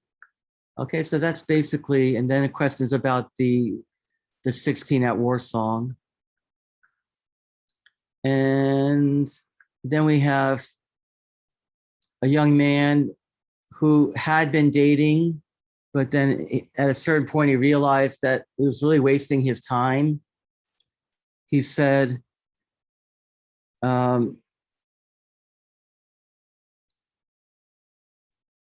learned that young romance can lead to bitterness and regret.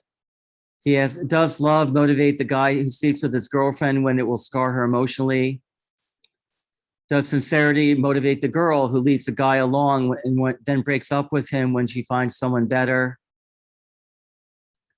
Dating when you're not ready to make a commitment, you decide it's a waste of time and energy, leading to nothing more than pain in the heart. Dating now is like going shopping when you don't have any money. Even if you find the right thing, you can't do anything about it. So he decides to stop dating. So until he's ready, he's saying that the purpose of dating for him is when he feels ready to get married to somebody, then dating is a way to vet people, to get to know people and find out who is interested in marrying. So anyway, then we have discussion questions about what he said here. And then we have a story about a college freshman, LaShonda. She actually was a peer mentor for Free Teens in Patterson. And she said that when she entered college, she was there for a month and things were going pretty well. She said that, I just want to say, since I've been here, the conversation of sex seems to be the only thing that anyone wants to talk about. The men as well, the women are very bold and they get straight to the point. If they want it from you, then they will tell you. I recently was approached by this guy. At first he was very nice, but within 5 minutes of conversation, he told me that I thought was very pretty and had a nice body. He said he didn't want a relationship. He just wanted to have sex. I was like, wow, no one's ever approached me like that and it's been that bold. I walked away and ignored him, but I also walked away feeling very worried because I know that throughout my first year, I'll be encountering men like that. So she's getting persecution because she's a virgin. And, so anyway, we asked the young people to write a letter to LaShonda. Tell her what you think about her situation, what advice you would give her. And then, do you notice the stigma or bias against students who practice sexual abstinence at your school? I think she's a grandchild of Patricia. Oh, okay. Oh, okay. Okay, so that's lesson. Yeah, right. Yeah. Okay, so then lesson 10, stages of intimacy, attraction, infatuation. So then there's a poem called Fairy Tales. Basically, she, I believe this is about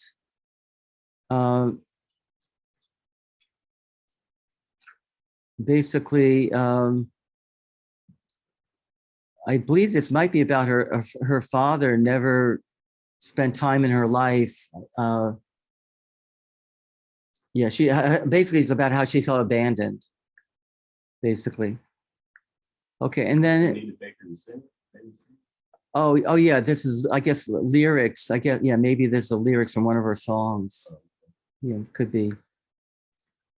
Okay, and then the discussion why sex. Okay, you know it's a very basic issue. Obviously, without sex, there'd be no procreation. Human race would die out, right? So that's one of the reasons why you could say nature or God or nature want us to be attracted so that we don't become extinct, basically, right? So there's discussion about that. It talks about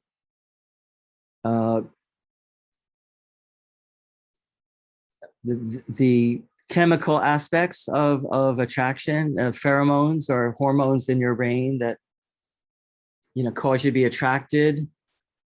And when you become an adolescent, you start having these hormones, right? So usually children, they don't experience, they just have like friends, right? They're not romantically attracted usually. And then and there's a really interesting research about this. And then the second stage is infatuation, where you really feel obsessed emotionally with someone. It's not just a physical attraction, it's more of an emotional, like feeling of connection with somebody. And there's the discussion about how there's like a drug cocktail in your brain, phenylethylamine, also dopamine, norepinephrine. It gives you a lot of energy and excitement to be with this person, a lot of attraction, sexual desire for that person, feeling of love for that person. So there's a wonderful feeling. It's like having a crush on someone, basically, right? So we're talking about that stage. And then there are questions, and then there's the pointing out that it's a wonderful feeling, but after a while, what happens? Basically, you're on drugs. When you're having a crush on, you're actually on drugs, right? But what happens when you take drugs for a certain period of time? What starts to happen? Your brain starts to become habituated to the drug, right? So after a few weeks or a few months, your intense feelings may start to wear off, right? And they think, wow, we are so excited, but now we're kind of getting used to each other. So yeah, so then you may think, oh, we're not in love anymore, but it's just a stage, right? So then there are questions to think about when you're infatuated. Because the temptation, of course, is when you're in the intense part of this infatuation, you feel desire for each other. You want to be with each other and even physically with each other, right? But we point out, if you go ahead and are sexually intimate in this stage, what happens when you start to think you're falling out of love, or right, then you have consequences to deal with, right? So we have just questions to think about when you're infatuated, and kind of look at the people more objectively. And then we give a lot of examples, and then we have some emails that we received from different teenagers. I lost my virginity about 4 months ago. It's from a girl named Amber. And then there's a story from Luke. He had actually been planning to wait till marriage, but then this girl tempted him, and he went along with it. But he did not feel that great about it afterwards. But different stories, and then we have discussion questions about these teenagers and what they did. All right. So a lot of different examples. I think that's a great thing, though, what you said about the chemicals being released. Right. Right. Because it's like any drug, when you're like the guy at the bar who's on alcohol thinks he can beat everybody. And when the high wears off, that's kind of You probably don't want to use that example with kids, but Nah, you could use it. It's true. It's true, right? Exactly. Yeah, you think when you're pretty drunk, you think you can beat everybody, right? Yeah. Yeah, right, right. Okay, so then lesson 11, it talks about the third stage of intimacy, lasting love. We have a story from the Velveteen Rabbit. Do you know that children's story? It's about this a perspective of a toy rabbit. And it's the toy rabbit is talking to an older toy called the skin horse. And the rabbit's asking the skin horse, what does it mean to become real? So the skin horse says, when the human loves you, you become real, but you might have to lose all your fur, because the human is like dragging you everywhere, and you're losing your fur, here and there. So anyway, it's kind of a nice story about like what it means to be loved by somebody, and so then there are discussion questions about. Basically, it's about the kind of love which is not infatuation. It's more about like being loved by someone who loves you, regardless. By now the toy rabbit, it has no fur. It looks pretty ratty, but it's still loved by the child, right? So it is kind of like an analogy about this more lasting kind of love. So there are different discussion questions, and then. Okay, how are the mechanical toys that are flashy and make a lot of noises, but which break easily, like people who just seek after materialistic values instead of more enduring goals? And then so there are different questions, and then more discussion about. That's a really good example, because even though the rabbit doesn't have any hair or whatever, the kids still probably just love it just the same. Yeah. Doesn't just toss it away. Right, exactly. People saying, why are you keeping that toy? It's really dirty. Yeah. Right. Okay, so then we're talking about the stage of love called connection. And the relation is in transition from passion to companionship, more lasting kind of love, from irrational need and obsession to mutual affirmation, acceptance. And there are some chemicals involved with this, oxytocin. So discussion about that. And then, so this is a third stage. And then, and then we have a reading selection from The Gift of the Magi by O. Henry. I don't know if you know this story. It's about this young couple. They're very poor, but they want to get a gift for each other for, I think, Christmas. So she sells her hair to buy him a watch chain, and he sells his watch to buy her a hair comb.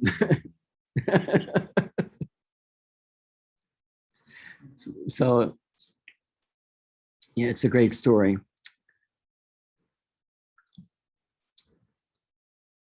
So then there are discussion questions about that. Okay, so that's that chapter. And then lesson 12, the fourth stage of intimacy, sacrificial love. So this is something that most teens probably never even thought about, I would say, but it's basically, we have a quote from Denzel Washington about his wife. And then we have another reading selection from Charlotte's Web. Well, basically Charlotte is a spider who's kind of guiding the pig, Wilbur, and she's dying. And so, but she basically sacrifices her life to protect him, right? And to protect actually her offspring as well. So it's really about parental love, basically, the story. And then there are questions about this story. And then there's a poem by The Father of My Country by Diane Wakoski, the father of my country. My father was not in the telephone book in my city. My father was not sleeping with my mother at home. My father did not care if I studied the piano. My father did not care what I did. I thought my father was handsome. I loved him, and I wondered why he left me alone so much. So many years, in fact, that my father made me a lonely woman without a purpose, just as I was a lonely child. Without my father, I walked with words and names. Names. Father was not one of my words. Father was not one of my names. So, yeah, expressing, you know, how she felt abandoned by her father. And then we have questions about that story. And then there's a selection from a short story called The Eagle, about, you know, the mother eagle, you know, sacrificing for, the eaglets. And there's discussion questions. And then we have this diagram, stages of intimacy and love. So how children are born out of the physical love of their parents. Hopefully parents are giving a sacrificial love too.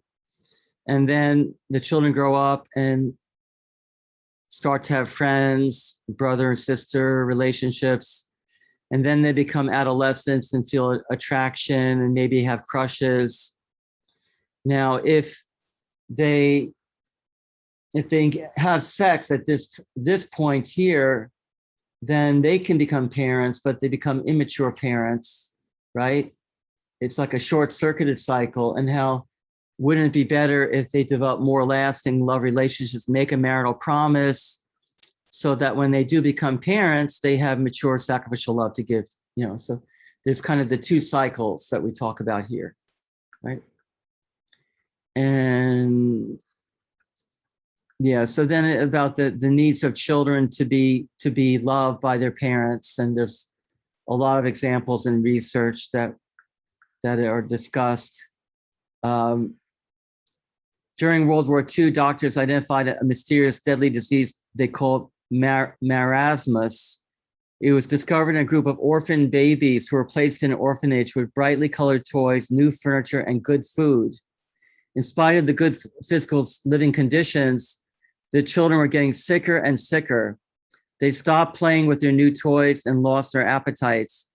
Their tiny bodies weakened, and some children died. United Nations doctors were flown in to find out what was wrong. After a short time, the doctors prescribed a treatment which cured the problem within days. For 10 minutes every hour, all children were to be picked up by a nurse, hugged, played with, and talked to. With this simple treatment, the infants became more lively, began to eat and play with their toys. Their marasmus was cured. So it talks about the need of children to be loved and paid attention to. It's pretty obvious, right? So these are the 4 stages of intimacy: attraction, infatuation, lasting love, and sacrificial love, or parental love.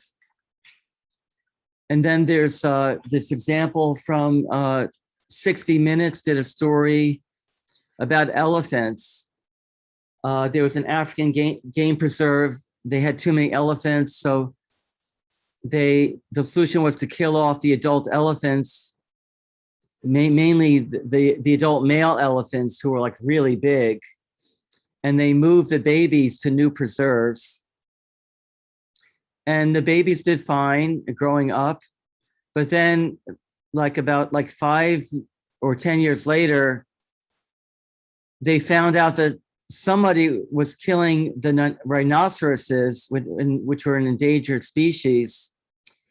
It turned out the killers were young male elephants, and they had never seen this happening before among elephants. And they realized maybe it's the lack of adult male elephants.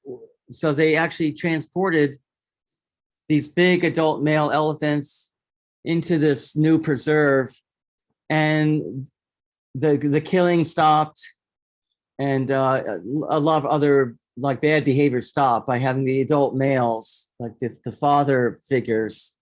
So even among elephants, the fathers are important, basically. So then there are discussions about, do you want to get married someday? Do you want to have a family someday? What kind of person would you like to spend your life with? What kind of parents do you think children need? What kind of parent do you want to be if you choose to have children? Okay, so that's lesson 12. Lesson 13, what is your price tag? So this is about this teenager who loved bike riding. He used to ride for miles and miles. He saved up money to buy a new mountain bike. And, so he bought this bike. He became one of the best cyclists in the area. And I think he won a few competitions. And then he decides to sell his bike because he's too tall for the bike. And I think he has to go to college. He got accepted to an urban college. So he can't use a mountain bike that much. And he decides to sell his $300 bike for $150. And then he has a friend come up to him and say, I've got $75 in my pocket right now, and it's yours if you'll let me have the bike for $75. So he's tempted to say yes, but then he says, wait a second, I spent $300 on this bike. I have put new tires on it. It's, this is a really great bike. And he says, I'm not going to sell it for less than the full price, which is $300. So he makes his friend pay $300 for the bike.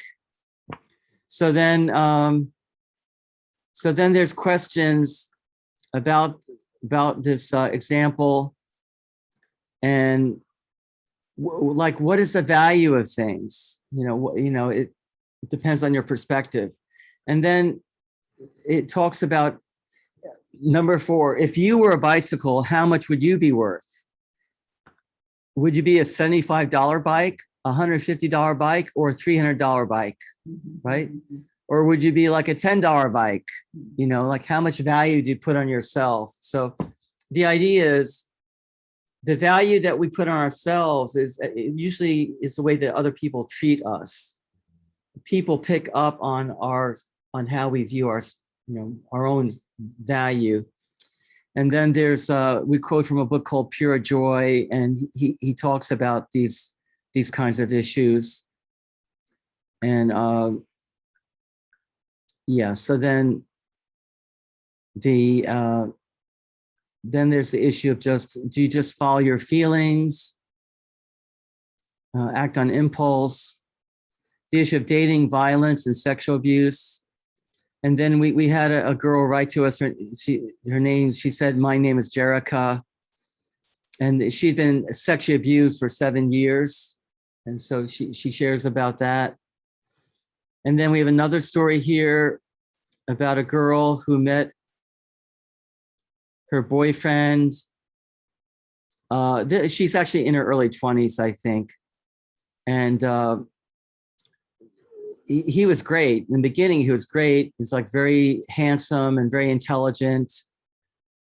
And then he spent a lot on her, but then he started to become very abusive and controlling.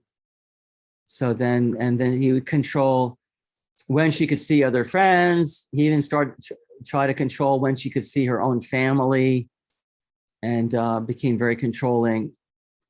And then she actually got injured from him. He kind of slapped her and she hit her head. And so it's based on it's a real story. So then there are discussion questions about this situation as well.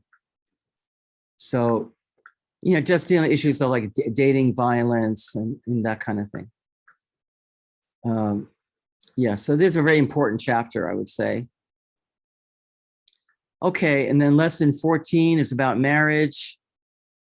It starts out with different wedding vows, and like in the Buddhist, Jewish, and Christian, prayers, traditional prayers.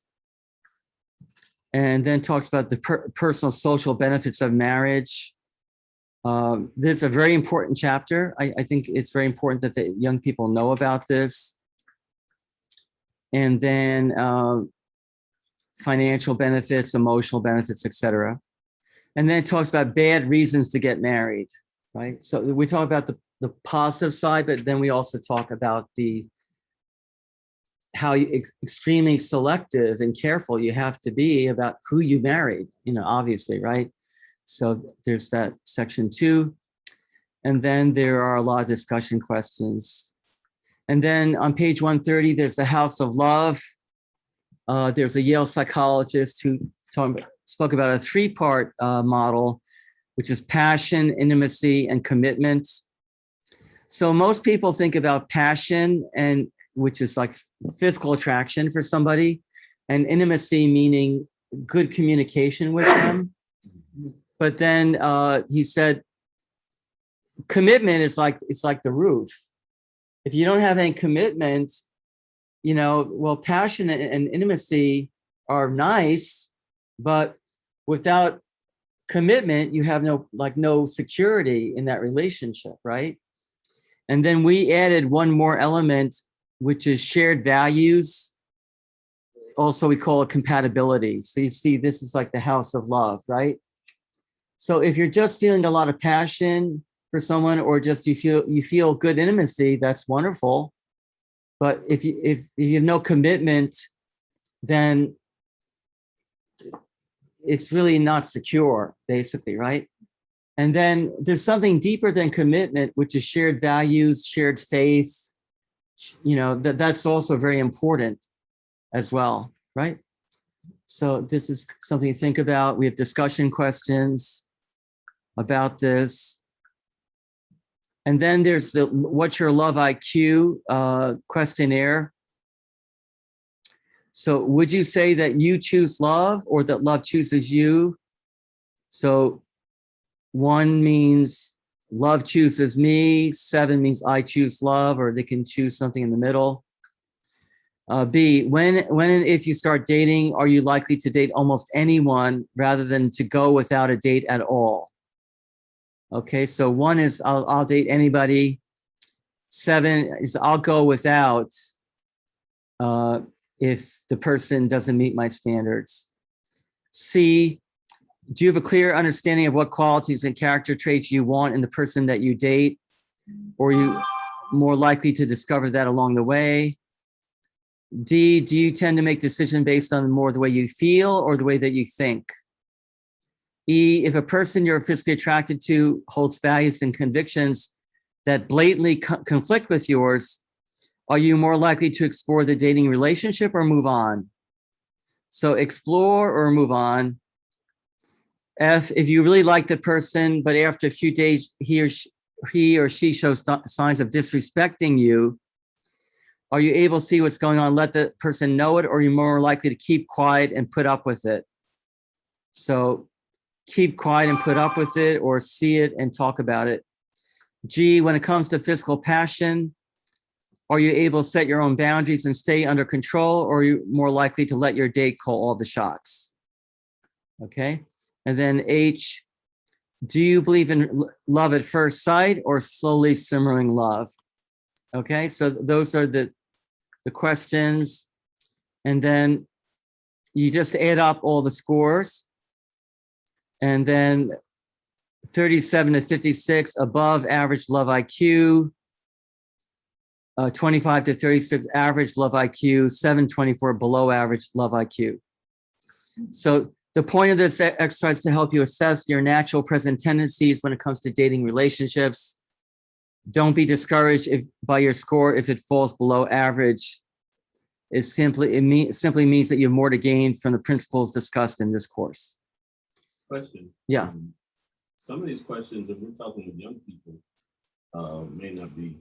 Yeah. It may not be that relevant to them. Yeah, I agree. It depends on like how old they are, I would say. Like the part about being in control.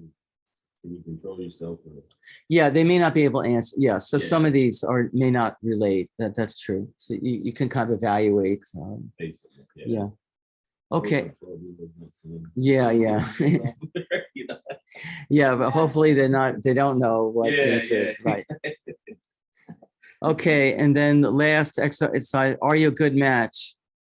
This exercise will help you determine whether the person you're dating possesses qualities and characters that fit the bill for you in the long run. Check off the qualities, traits, skills, or characters you possess in common with your dating partner. Things that we have in common: age, dependability, sense of humor, sincerity, religious convictions, family backgrounds, ability to adjust to things beyond your control, level of education, roles of men and women, political views, patience, use of drugs and alcohol, preference in music, entertainment, expression of emotions, management of anger, hobbies, activities, attitude towards money, generosity, social skills, humility, hygiene standards, optimism, self-discipline, and self-control. And there is no numeric score for this exercise. This checklist is simply a tool for helping you to see how much or little you have in common with the person that you're dating. Okay, so it's just things to think about, right?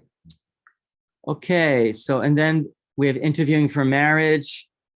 Now, you could do this, you do not need to pair up guys and girls. You could just pair up 2 girls or 2 guys and just, you know, just to interview each other, basically, right? What does marriage mean to you? What keeps a marriage lasting? What are the 3 most important qualities you look for in a partner?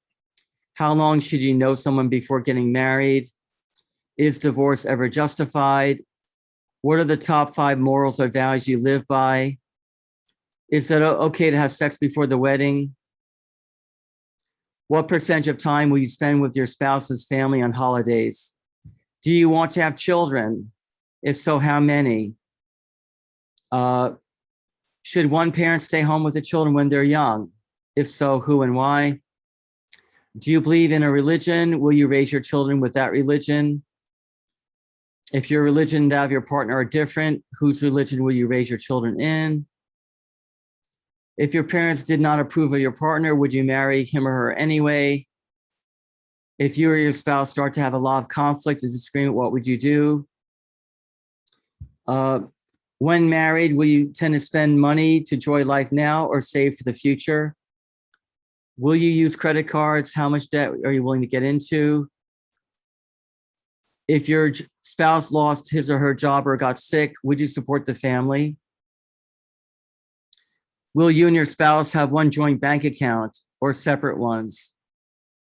What percent of your salary goes to pay bills?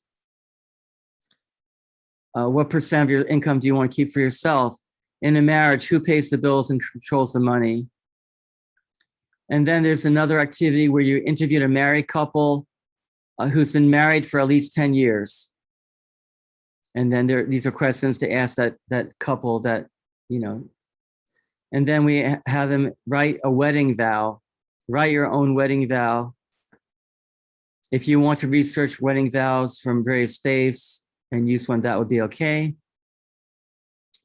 And then we have another section about progression of physical intimacy and bonding. Also contracts versus covenants. Whether you look at a marriage as more like a contract that can be broken, or whether it's a covenant, which is like an absolute promise. And then there's a story about a couple that was wedded for 70 years, okay, and their testimony. And then there are discussion questions about that couple, and that's the end of that chapter.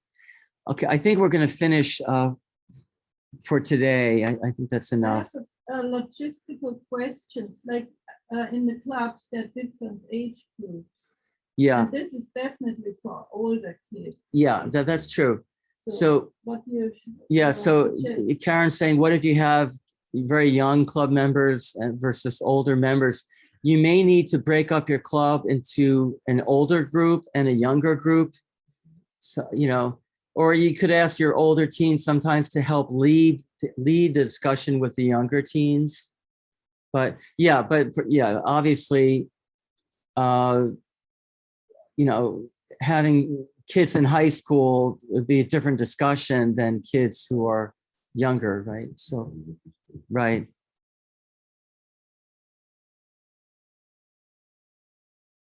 All right. So yeah, part 4 does deal with community relationships. And as we've mentioned before, even if your own life is doing pretty well and your family is also doing okay, if your community is not doing well, then you obviously are affected by that. So that's why we want young people to think about this issue. So lesson 15, we take a dive into the culture for the last 70 or 80 years. Okay, so it's obviously more for high school students. You know, we're talking about the impact on the media, and basically it's discussing the two major streams of thought about sexuality. So the first stream is the view of the major world religions. As you see here, says their message is overwhelmingly that sex is a very special gift from the Creator to be used within certain guidelines. If we do not use it within those limits, it can cause much pain and heartache. All the major religions of the world agree that sex should be reserved for marriage. And then we give different examples from the New Testament and from the Hebrew Bible and also from Buddhism, from the Muslim faith, etc. And then on the bottom of the page, it says the second stream of thought challenged the widespread agreement among world religions about reserving sex for marriage and criticized them for denying people free access to sexual information. The human eugenics movement, which became influential in the 19th and early 20th century, was rooted in a pessimistic view of history expressed early in the 1800s by Thomas Malthus. Eugenicists claimed that to avoid such calamities, the human race must begin the selective breeding of human beings. Social Darwinists, who applied Darwin's concept of survival of the fittest to human society, believed that superior offspring could be bred by encouraging wealthier families to have more children while limiting the reproduction of the unfit. Okay, so we have to go into some of these pretty, I would say, evil ideologies, but absolutely, people need to know about it. And then there's kind of a breakout section here, which points out that the United States and other countries face a birth deficit, not overpopulation. So you look at, and this is pointing out that if you have a large group of adults who are retiring and who have retirement benefits that have already been spent by the government, then the resources to support those who are retiring requires, new workers, right? New workers entering the workforce. But if people are not having in order for a population, well, it says here, a population needs each woman to have 2.1 children over her lifetime to replace her and her mate, excluding immigration. So if the population rate is less than 2.1 on average in a nation, it means they're not even replacing those who pass away. So it points out that basically Europe, most of the countries in Europe are nowhere close. For instance, 5 of these countries, Bulgaria, Italy, the Czech Republic, Romania, and Spain, have a rate of 1.2 children per woman. And other countries such as Germany, Japan, Greece, Russia, Portugal, Hungary, and Ukraine are only slightly higher. So the point here of this section is that unless you have a lot of people, a lot of people who are migrating, immigrants to the country, your country's going to actually be in trouble. So there's a discussion about that. And then we get into some of the thinkers of the 20th century, such as Margaret Mead. And she wrote a famous book called Coming of Age in Samoa. This book was published as scientific proof that unrestrained sex was not only evil, well, it was not only not evil, but it was the healthiest sex. The book received wild acceptance. Then later on, it was found out that her research was actually very unprofessional, let's put it that way. So it says here, she was a 23-year-old graduate student who spent a mere 9 months in Samoa. She did not live among the natives. She had a very poor grasp of the language. Her published findings were at best naive and at worst dishonest. And then we talk about the writings and ideas of Sigmund Freud. Freud believed that the sex drive, which he called libido, was the primary human drive, and that its repression was the root of all psychological problems and mental illness. By exploring early formative events in one's childhood with the psychoanalyst, one could begin to understand oneself and gain some measure of freedom from the influence of unconscious motives and repressed memories. The impact of Freud on the 20th century culture cannot be overestimated. Sexual openness was now seen as the wave of the future. Sexual modesty was seen as repression, an old-fashioned relic from the Victorian age, and even hypocritical. Even though Freud never advocated unrestricted sexual freedom, mass culture took his theory of sexual repression to imply that sexual expression, whether inside or outside of marriage, is mentally healthy and good, whereas anything limiting it is mentally unhealthy, hypocritical, and repressed.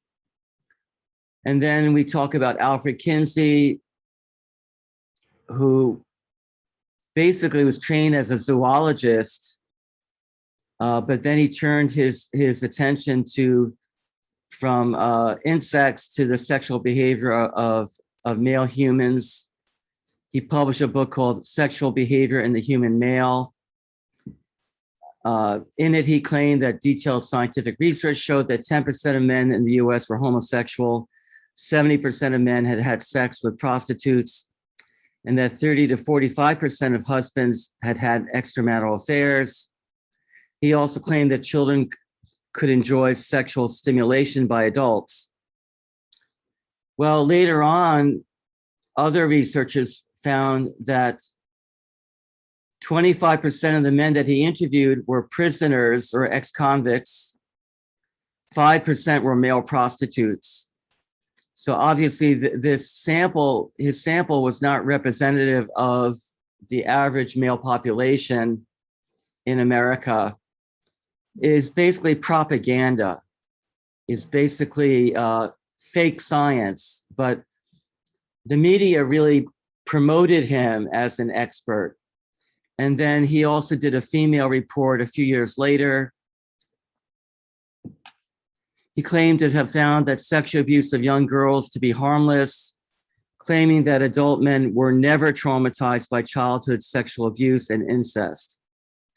His report also classified unmarried prostitutes and strippers in the married category if they've been living with their pimp for more than a year. Okay, so he was a very creative guy, I'll put it that way. But, you know, most of our sex education in the United States and Europe is based on his whole model, his whole research. So he's had a pretty bad impact. Okay, going on next page. And Mr. Wilson, I sent you the curriculum, right? Okay, page 146. So we talk about people like Hugh Hefner, who was the founder of Playboy magazine, first published in 1953.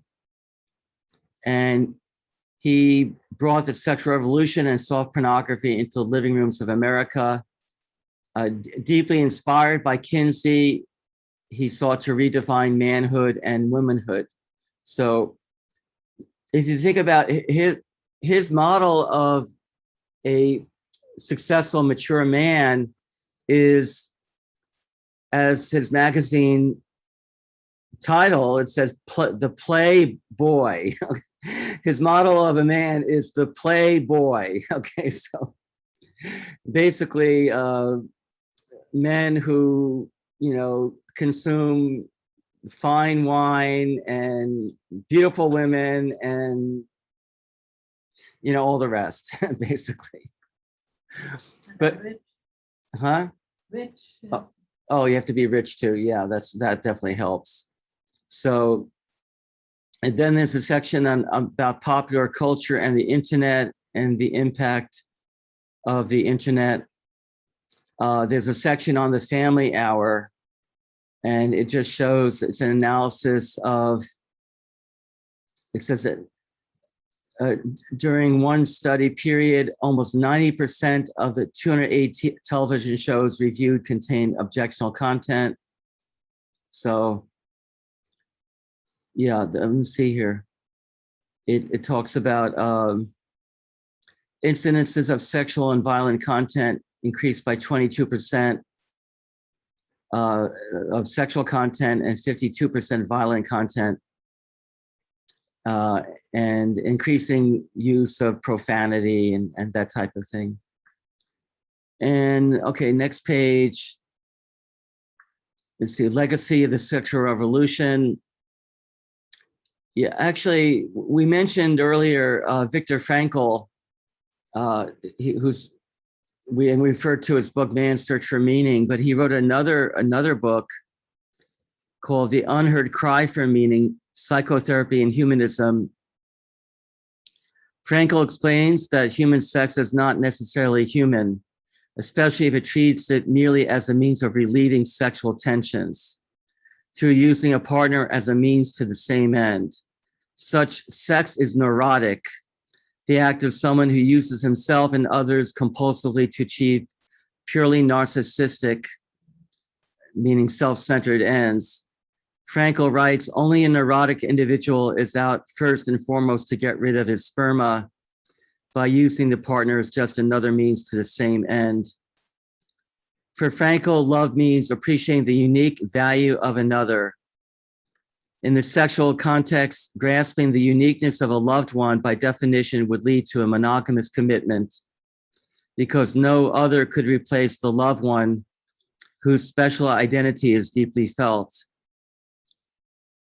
In contrast, having multiple sexual partners means ignoring the other's uniqueness because several partners are seen as interchangeable. So this is a pretty valuable section, I would say. And Frankl points out the hypocrisy in considering sexual promiscuity and pornography as progressive and adult, since they are in reality symptoms of immaturity, signs of a lack of meaning in one's relationships. Okay, and then he compares sexual freedom to monetary inflation. You might be printing more money, but it has less value, and you might be having more sex, but it's less fulfilling. So, and okay, next page. Yeah, so that's the end of this chapter. So this chapter, I mean, it is a little bit challenging, but I do think that for high school students, they would benefit from reading this, and you might have to, have a discussion to maybe certain vocabulary would be challenging for them. But I think, do you think it would be interesting for high school age? I think it would. I think you just have to really be careful and how you position it. I mean, Right. you know, as adults, we can handle it exactly as you said it, but you probably have to be a little bit more gentle because it might be, well, I don't know, because nowadays kids are exposed to such Yeah. Right. It yeah. depends on the individual students. Yeah. Yeah. Yeah, I agree. Yeah. But, you know, I think the one thing the young people really appreciate in our program is that we're pretty direct. We're pretty, you know, blunt, and we're basically treating them with respect. Basically, that we respect their intelligence, and so I would definitely try. You may have to summarize. I do think this is over the head of middle school, no question about it. Yeah, for sure. Okay, going to next. So then there are some discussion questions. How can technology both add to people's lives, or if misused, be destructive? And then there are other questions that you can have them write, or write their thoughts, or discuss, or both. And then there was discussion about music, the messages in music lyrics. And then there's a suggested activity: analyze 5 popular TV shows regarding the way they portray the roles of men and women in the institution of marriage. Which shows give positive and responsible messages? Which ones don't? Explain. You know, a lot of shows make fun of marriage, make fun of fathers, you know, so. Okay, so that's the end of that chapter. And there are footnotes for everything stated here. All right, then lesson 16, synergy. There's a quote from Henry Ford: "Don't find fault, find a remedy." Okay, and so the introduction, some things, you run into all kinds of people in the world. Some people who are very generous would give you the shirt off their backs. Others who are continually mistrusting and envious eye others with suspicion and fear. Some have a scarcity mentality. They think there's only one pie. If you get a bigger piece, then I get less. They think win-lose. If one of us wins, the other has to lose. Such people spend much effort defending what they have, always fearful that others will take it away. Others have an abundance mentality, the idea that there's plenty for everybody and that there are an infinite number of possible solutions and combinations which could benefit everyone. These people tend to think win-win and are often able to discover and create new opportunities and benefits that few thought possible previously. And then there are examples of Henry Ford. When he started out, only rich people could afford an automobile, but he figured out a way to lower the cost, and then more people could afford an automobile. And today it's common for almost anybody to be able to purchase a car. It may be a secondhand car, but you know, at least you can get around for a while. And yeah, so then we talk about win-win thinking and action, sometimes called synergy. And then we quote from Stephen Covey again, you know, in his comments about that. And yeah, so it just gives different examples of this inside the human body, other examples. And then there's a section on synergy and bullies. So, and how to kind of deal with bullies. So, I mean, I do advocate people being able to defend themselves. You know, martial arts is helpful. I think that it's good for people to be able to defend themselves and their families.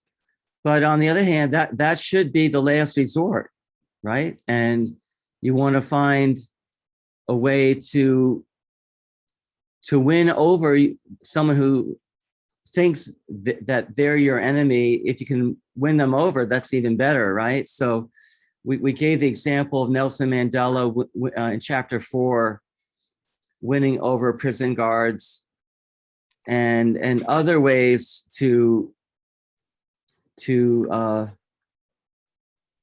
win them over, or if necessary, stand up, and different approaches. Okay, so then there are discussion questions about this chapter. And people, have you ever seen or experienced victimization by a bully? And yeah, so there are those, and then there are discussion questions. So you can use those. Okay, lesson 17, community leadership. We have a quote from Martin Luther King: "We all can be great because we all can serve." And then from Albert Schweitzer: "I don't know what your destiny will be, but one thing I know, the only ones among you who will really be happy are those who have sought and found how to serve." So this chapter basically talks about the importance of people standing up in their community and getting involved, and one's life becomes more meaningful. I mean, you can be happy because through personal success or having a good family; those are very important. But there is a discussion about how our lives gain more meaning when we are actually serving a larger purpose. So, but you know that goes into that whole "I want to be liked" attitude that most teenagers have. I want to be people telling me that I'm worthy, I'm good, I'm liked. So with the school-based program and the Free Teens Patterson, we do community service almost every month. you guys are so consistent. I really admire your. Well, we found out. I mean, after 31 years working with youth, found out what worked, and we kept doing it. Yeah. So, yeah. Yeah, and they That's terrific. You get once you get them focused on what I can do for other people, and that's the most rewarding feeling you can get. It really does take them away from being just self-centered, and right. And that self-centeredness always brings them depression. So exactly. Especially when people not saying that they doing good or that they're being welcomed and everything. So no, that's yeah, I'm very happy to hear that. And you know, the worst thing for a teenager, I would say, or anybody, is just to stay at home watching TV or something or whatever. I mean, getting out, it's good. Can happen in our program. Yeah. Okay. Yeah. Thank you for sharing that. And I do notice that the cool kids are, and the other clubs too. I know Terry's club does community service, and so. Okay, so then this chapter ends with pledge to my future self, family, and community. My name, have chosen to protect the well-being of myself, my future family, and community through avoiding the legal use of drugs and alcohol, the use of violence or force in relationships, and uncommitted sex outside of marriage. I will use this period of singleness in my life to practice integrity, so that if I have a family someday, I can be a great husband, father, wife, or mother, and leader in my community. Now, I will be accountable, and then they could pick the name of a trusted family member or a mentor for this decision, signed, and the date. And then they should show this to the person that they mention, in their pledge. And then there's some discussion questions here. So, okay, that's the last chapter of the curriculum.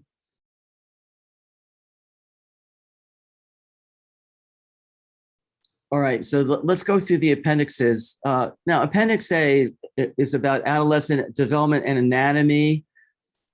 I kind of assumed that most of the young people, they've already covered this information. in a health class, but just in case, it's here. Okay, so it's really up to you. So they may have covered it already, but we put it here, so it's here if you need it. Okay, Appendix B goes over sexually transmitted diseases. Now, if you have one of the educators come in and give the PowerPoint, then they've already covered this content.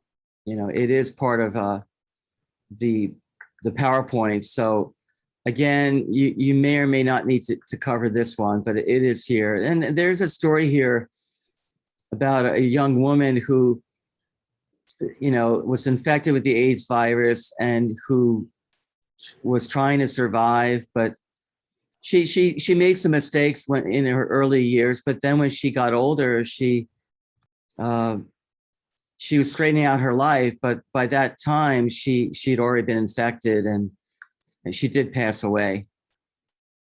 And yeah, so yeah, it covers, you know, HIV, genital herpes, gonorrhea, syphilis, chlamydia, HPV, hepatitis. So yeah, so it's here if you need it. Okay. All right. And then see how safe is safer sex. Again, we do cover this in the PowerPoint, but there, you know, if you want to refer to this, you can, you know, go back and you know, it's good to have a resource. So there's Can I just say something about that there? Yeah. I know at John F. Kennedy High School and most of the high schools, and this is just my personal opinion, I have no proof of it, but our students, when it comes to this developing of the body, the disease you could catch, they kind of tune out. They kind of tune this stuff out because they, you know, to them it's supposed to be taboo and they don't want to hear it at this time. And so I would definitely be going through this again. Okay. Maybe once or two times throughout the year with mine. Yeah. Right? Because what I learned, the students are like this most of the time, closed up. Right. They're not again, they'll open up. Right. And that's when that information gets in there. Yeah. So that's my little advice. Okay, I'm glad to hear you say that. Okay, because in my mind, if we as the adults do not tell the young people about reality, then we have failed them. And I mean, look, what they do in their lives is their choice. But if we don't inform them of the basic facts, then that's our fault, right? Oh yeah, Julie. Yeah. Mr. Wilson, have you ever let your kids watch the Terry Crews video on YouTube? Yeah. Okay. He's on mute. Yeah. Terry Crews video. I'll show that. Yeah. Because it's once your kids see that, they will take you so seriously because they'll be shocked that you allow them to see and hear him talk about his addiction to porn. Yeah. It changes the whole tone and attitude of their personality, and they'll listen to you even more. Okay, that's okay. I'll show you.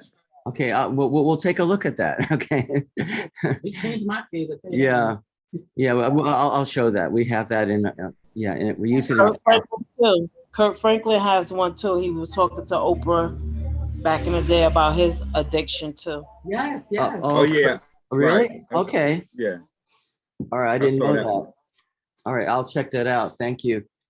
Yeah. By the way, if any of you have like videos that you think are really worth paying attention to, please let me know, because we like to share it with everybody. So, okay. I did. I'm sorry. I did out the book. It's called How to Be a Jerk, and the first lesson is about bird's eye view, and that's what I was going to talk about today. And I let them watch Eve. A lot of kids don't know about the rapper Eve, and one of her songs was "Love Is Blind," and I let the kids listen to it, and think about what she's saying. And I was telling them about her. She was a rapper, and I had them look her up on their phone because she was back in the 90s and the kids been 2000, so they don't really know about her because she don't rap no more. But she's pregnant now and she's 45. So I was talking to the kids last Friday about her. Okay, good. Yeah, can you send me an email about her, with a link or something? Okay. Yeah, I appreciate that. Thank you. All right, and also Kurt Franklin as well. Okay, thank you. All right, so that's Appendix C. Okay, Appendix D. This is a very important appendix. I really urge you to use this appendix. Are you a target minding your digital diet? And so it really goes into media diet, basically. And so it talks about the content of TV programs, and then it gets into the impact of watching that contact on human behavior. So I think it's really worth reading. This is a very important section, I would say. And then goes into the tactics of youth advertising. And yeah, so let me just quote from, this is from the former head of an advertising agency, puts it this way: advertising at its best is making people feel that without their product, you're a loser. Kids are very sensitive to that. If you tell them to buy something, they are resistant. But if you tell them they'll be a dork if they don't, you've got their attention. You open up emotional vulnerabilities, and it's very easy to do with kids because they're emotionally vulnerable. So there's a lot of manipulation in advertising. And also we refer to, there's a Frontline documentary called The Merchants of Cool. You might want to show this documentary actually to your club members. It's pretty shocking documentary about the tactics of advertising. And yes, oh yeah, so here we go into the MTV and the way they manipulate young people. And okay, here's another, here's another quote from Gary Ruskin, who directs Commercial Alert, an organization that critiques the advertising industry. Advertising is a type of curriculum, the most persuasive in America today. It is one curriculum kids are excelling in. The ads teach kids that buying is good and will make them happy. They teach that the solution to life's problems lies not in good values, hard work, or education, but in materialism and the purchasing of more and more things. And then there's another quote here from another media critic. It really promotes the sort of world in which you don't think anything matters unless it serves your material gain. Why be honest? Why have integrity? Why care about other people? That's for chumps. It's all about taking care of number one. Why should I care about that other person? What's in it for me? And that's not a healthy environment for society. So anyway, I think these are definitely worth thinking about. And we do have a quote here from attributed to Adolf Hitler. The great masses will more easily fall victim to a big lie than to a small one. And unfortunately, I think the media does that quite a bit. And then there's a discussion about pornography. And so it's definitely worth, a lot of young men, a lot of boys, they're curious and they see something on their smartphone or the internet, and males are they, in general, they're visually stimulated, and they see partially naked women and they're interested. So it's not surprising that they would be curious and interested, but they don't realize really that this can become an addiction, and it can really, damn it, if you do get married, it can be a big problem for your marriage. And a lot of the worst part with it now, I always talk to them about when we were growing up, you had like a movie theater in the red light district in town or something like that, and you run the risk of having to walk there and being seen. But nowadays it's right there in the privacy of your own little tablet or smartphone, Right. and you can just, nobody else really can see it. So it's more Right. much more dangerous now because it's so much more accessible. Yeah. Yeah. And a lot of young people think it's no big deal. You know, they're pretty blasé about it, but there are a lot of people who their lives are really affected, even their employment. Some people, they're so addicted that they watch it at work, and they've been fired in some cases. You know, they lost their job. And then we have stories about people, their individual stories. Brad's story, he was introduced to pornography when he was 11 years old, and how it progressed in his life. And then we finish up this this appendix, the section, thoughtful media does exist. We are not negative. We're negative about a lot of the media, but not all of it, right? So there is good media out there. There are good rap songs, you know. But you have to look, right, and you have to be selective. So we talk about that and give examples. Okay, so I do recommend this appendix D. All right, and then there's discussion questions, and then are you living a balanced life? So we have them write down how many hours are you playing video games or watching movies, music, etc. Versus how much are you getting exercise, you know, outdoor in the fresh air. Just trying to kind of look at that. Okay, and then Appendix E, teen stories. These are emails that we got from people over the years with their personal stories, and it's pretty interesting what they wrote to us. So you can read those and talk about it. And then Appendix F, relationships and money. So yeah, so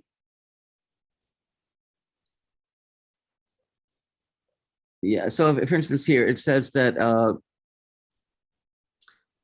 why talk about money in a curriculum about relationships and marriage? The reason is that the way one uses money can have a big impact on one's success in marriage and relationships.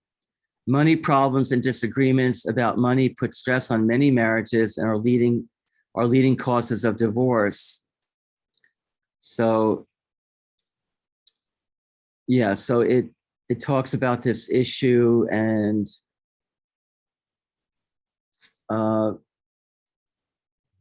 yeah, so we want them to have a balanced, you know, it's important to have enough to live, but on the other hand, at a certain point, I believe it's the average is about 75,000, maybe it might be 100, you know, a certain amount of money reaching a certain level does bring, you know, more security and stability and happiness. But beyond a certain point, actually, making more, it doesn't really have that much effect. So, but again, I mean, at least in our society, people are free to set whatever goals they want, right? So now there is this. Here we go. Materialism is not a good match for marriage. So. Okay, it says people who put a lot of weight on luxury vacations or designer decor may end up not being the perfect match in marriage. According to US research, wives or husbands who place high value on possessions are more likely to experience financial problems, which puts a strain on the relationship. According to a first study analyzing how material satisfaction affected marriage. The study showed that very materialistic couples have a 40% higher risk of having financial problems than other couples, which can then impact marital happiness. So yeah, this is the kind of the flip side. While it's important to have a certain level to feel secure, if you're very, I guess, materialistic, then you have problem on the spending side, right? So, and then you can get in debt and have to work, like 2 or 3 jobs just to pay off your debt. Okay, so, and then we have an activity. Are you ready for this? It's about how much do you need to support a baby, right? Yeah. So we kind of go through one-time expenses, monthly, and then the yearly total. So yeah, blanks, sheets, you probably just have to buy it one time. But diapers, you definitely, it's not just one time, right? So, yeah, it's incredible how expensive diapers are, let's put it that way. And other expenses here, just kind of go through it. And then if you're truly independent, you have to pay your rent and utilities, transportation, groceries, health insurance, and then some other expenses. So it just gives them that. It's good to make a budget. I think that's very, very helpful that they learn how to make a budget, right? And then we have, this is kind of an analysis. Oh, nice. This was, okay, entry-level jobs in the US in 2018. And this is from salary.com, there are various sources, and it talks about the entering median salary, right, that you would get for different careers, and then the education or training required. So they could take a look at this and just think about, I think it's good for them to think about this. Obviously, this is just the entering median salary. So I think this for the nation. This is a nationwide average. So it may vary. Different parts of the country. You have different levels of income and different costs for housing. It does vary. So. Okay, so, and then Appendix G, this is based on a book by a plastic surgeon named Dr. Robert Turnambe. He wrote a book called The Beauty Quotient Formula. And he says that the qualities of someone's personality can enhance or detract from their physical beauty. Each of us perceives each person that we meet as beautiful or not because of a combination of physical and mental factors. Certain negative characteristics of one's personality can actually make that person less attractive and less physically appealing. It's not as though they grow warts or actually change their physical characteristics, but their appearance is diminished by their self-centered attitudes or behavior. Our brains are hardwired to like nice people and dislike nasty people. And subsequently, that's what changes their degree of beauty. And then he talks about 5 flawed personality traits, conceitedness versus confidence, grimness versus humorousness, okay. Which I guess he calls this characteristic the party pooper trait. Grim people seem to be unhappy or angry about everything. They complain and find fault in every person, place, or thing, and they're just no fun to be around. So, humorous and witty people are entertaining and fun. Their humor is self-effacing and good-natured when joking with others. They don't try to be hurtful with their jokes. Okay, then selfishness versus honest interest in others. And then 4, cynicism versus optimism. And then 5, narcissism versus healthy vanity. So, you know, it's just something to think about. I mean, he wrote this book because he'd have mostly women come to him and do very expensive plastic surgeries, sometimes multiple surgeries, and they never were happy. And he realized there's something else going on here. So, okay, so that is, and then there are discussion questions. So that is the curriculum.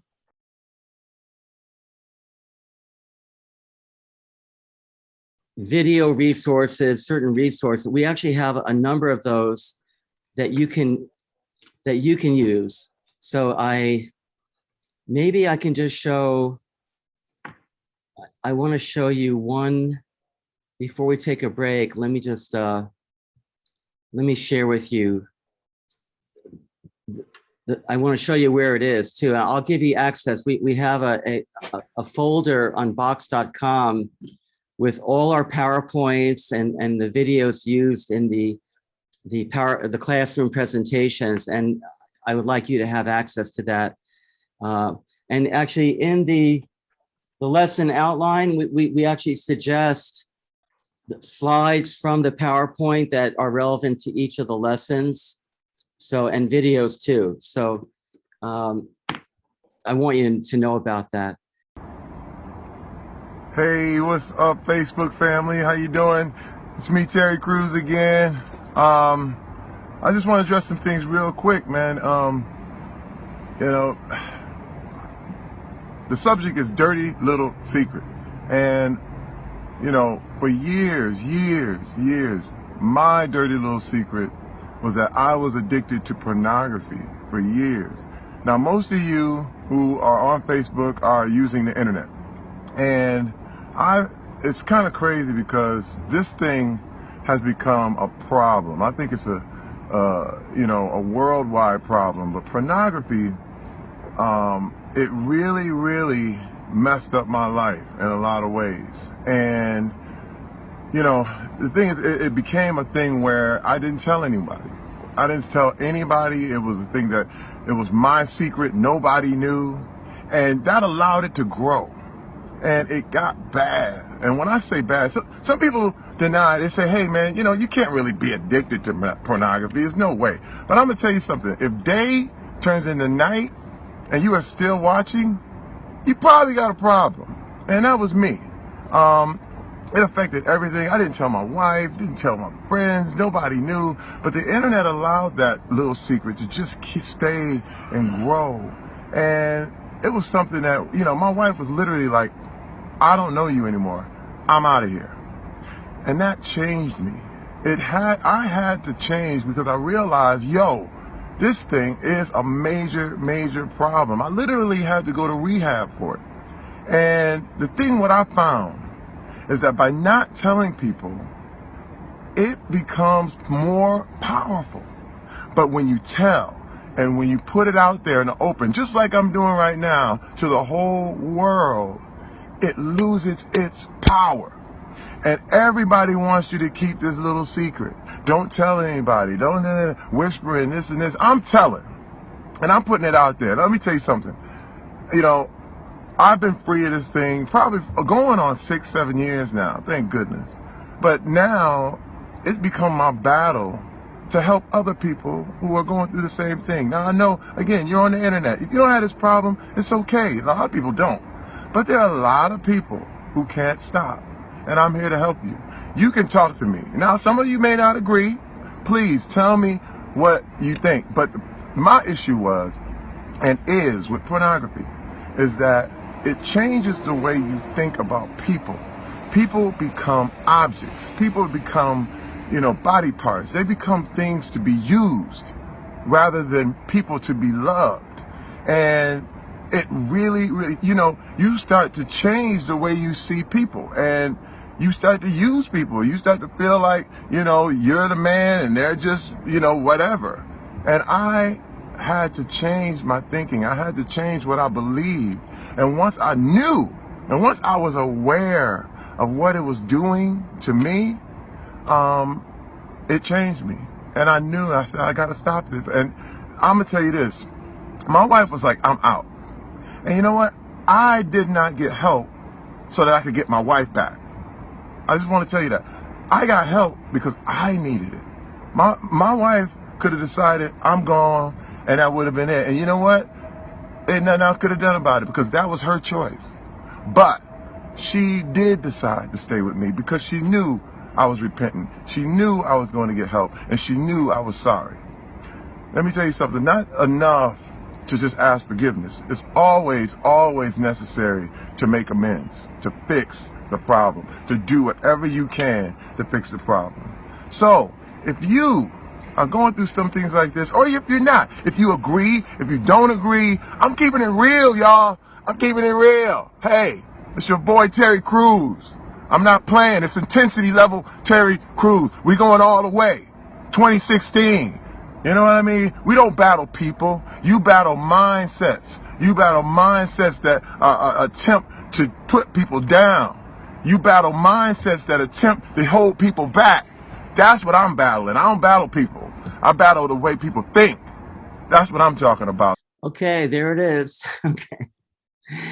Yeah, he's anyway, do you think that this would be interesting for your young people to see? And yeah, I think so too. When I showed it at my club, my boys grabbed a seat, sat down right in front of the screen, and they got so extremely quiet. Some of them put their hoodies on, they put their head down, and all you saw was their eyes. And it was like 5 or 6 of them just staring at the screen, listening to everything.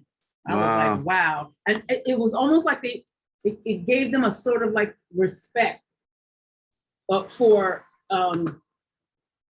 Terry, and for helping them to understand that they have to treat women, because I noticed that in the club at the Urban League is more boys, so they're always like, you know, trying to like touch and get a sneak hug with the girls, and I have to pull them sometimes one by one and collar them up and say, listen, that has to stop right now, you know. But I noticed it stopped when I showed this, right? You know, and now they have more respect for themselves, and they have more respect for the ladies and the women in their lives. Because I tell them, if you would not want someone to treat your mother or your sister or your niece like this, right? That's you know, right. so this Terry Crews video helped with that. All right, good, thank you. All right, so I think we'll take a break here, and then we'll come back in 10 minutes, and then get into some other issues. There are other videos. I do want to show you the Yvonne Harvey video as well. She's actually from Patterson, and we have some great videos, and you should be able to use them anytime you want.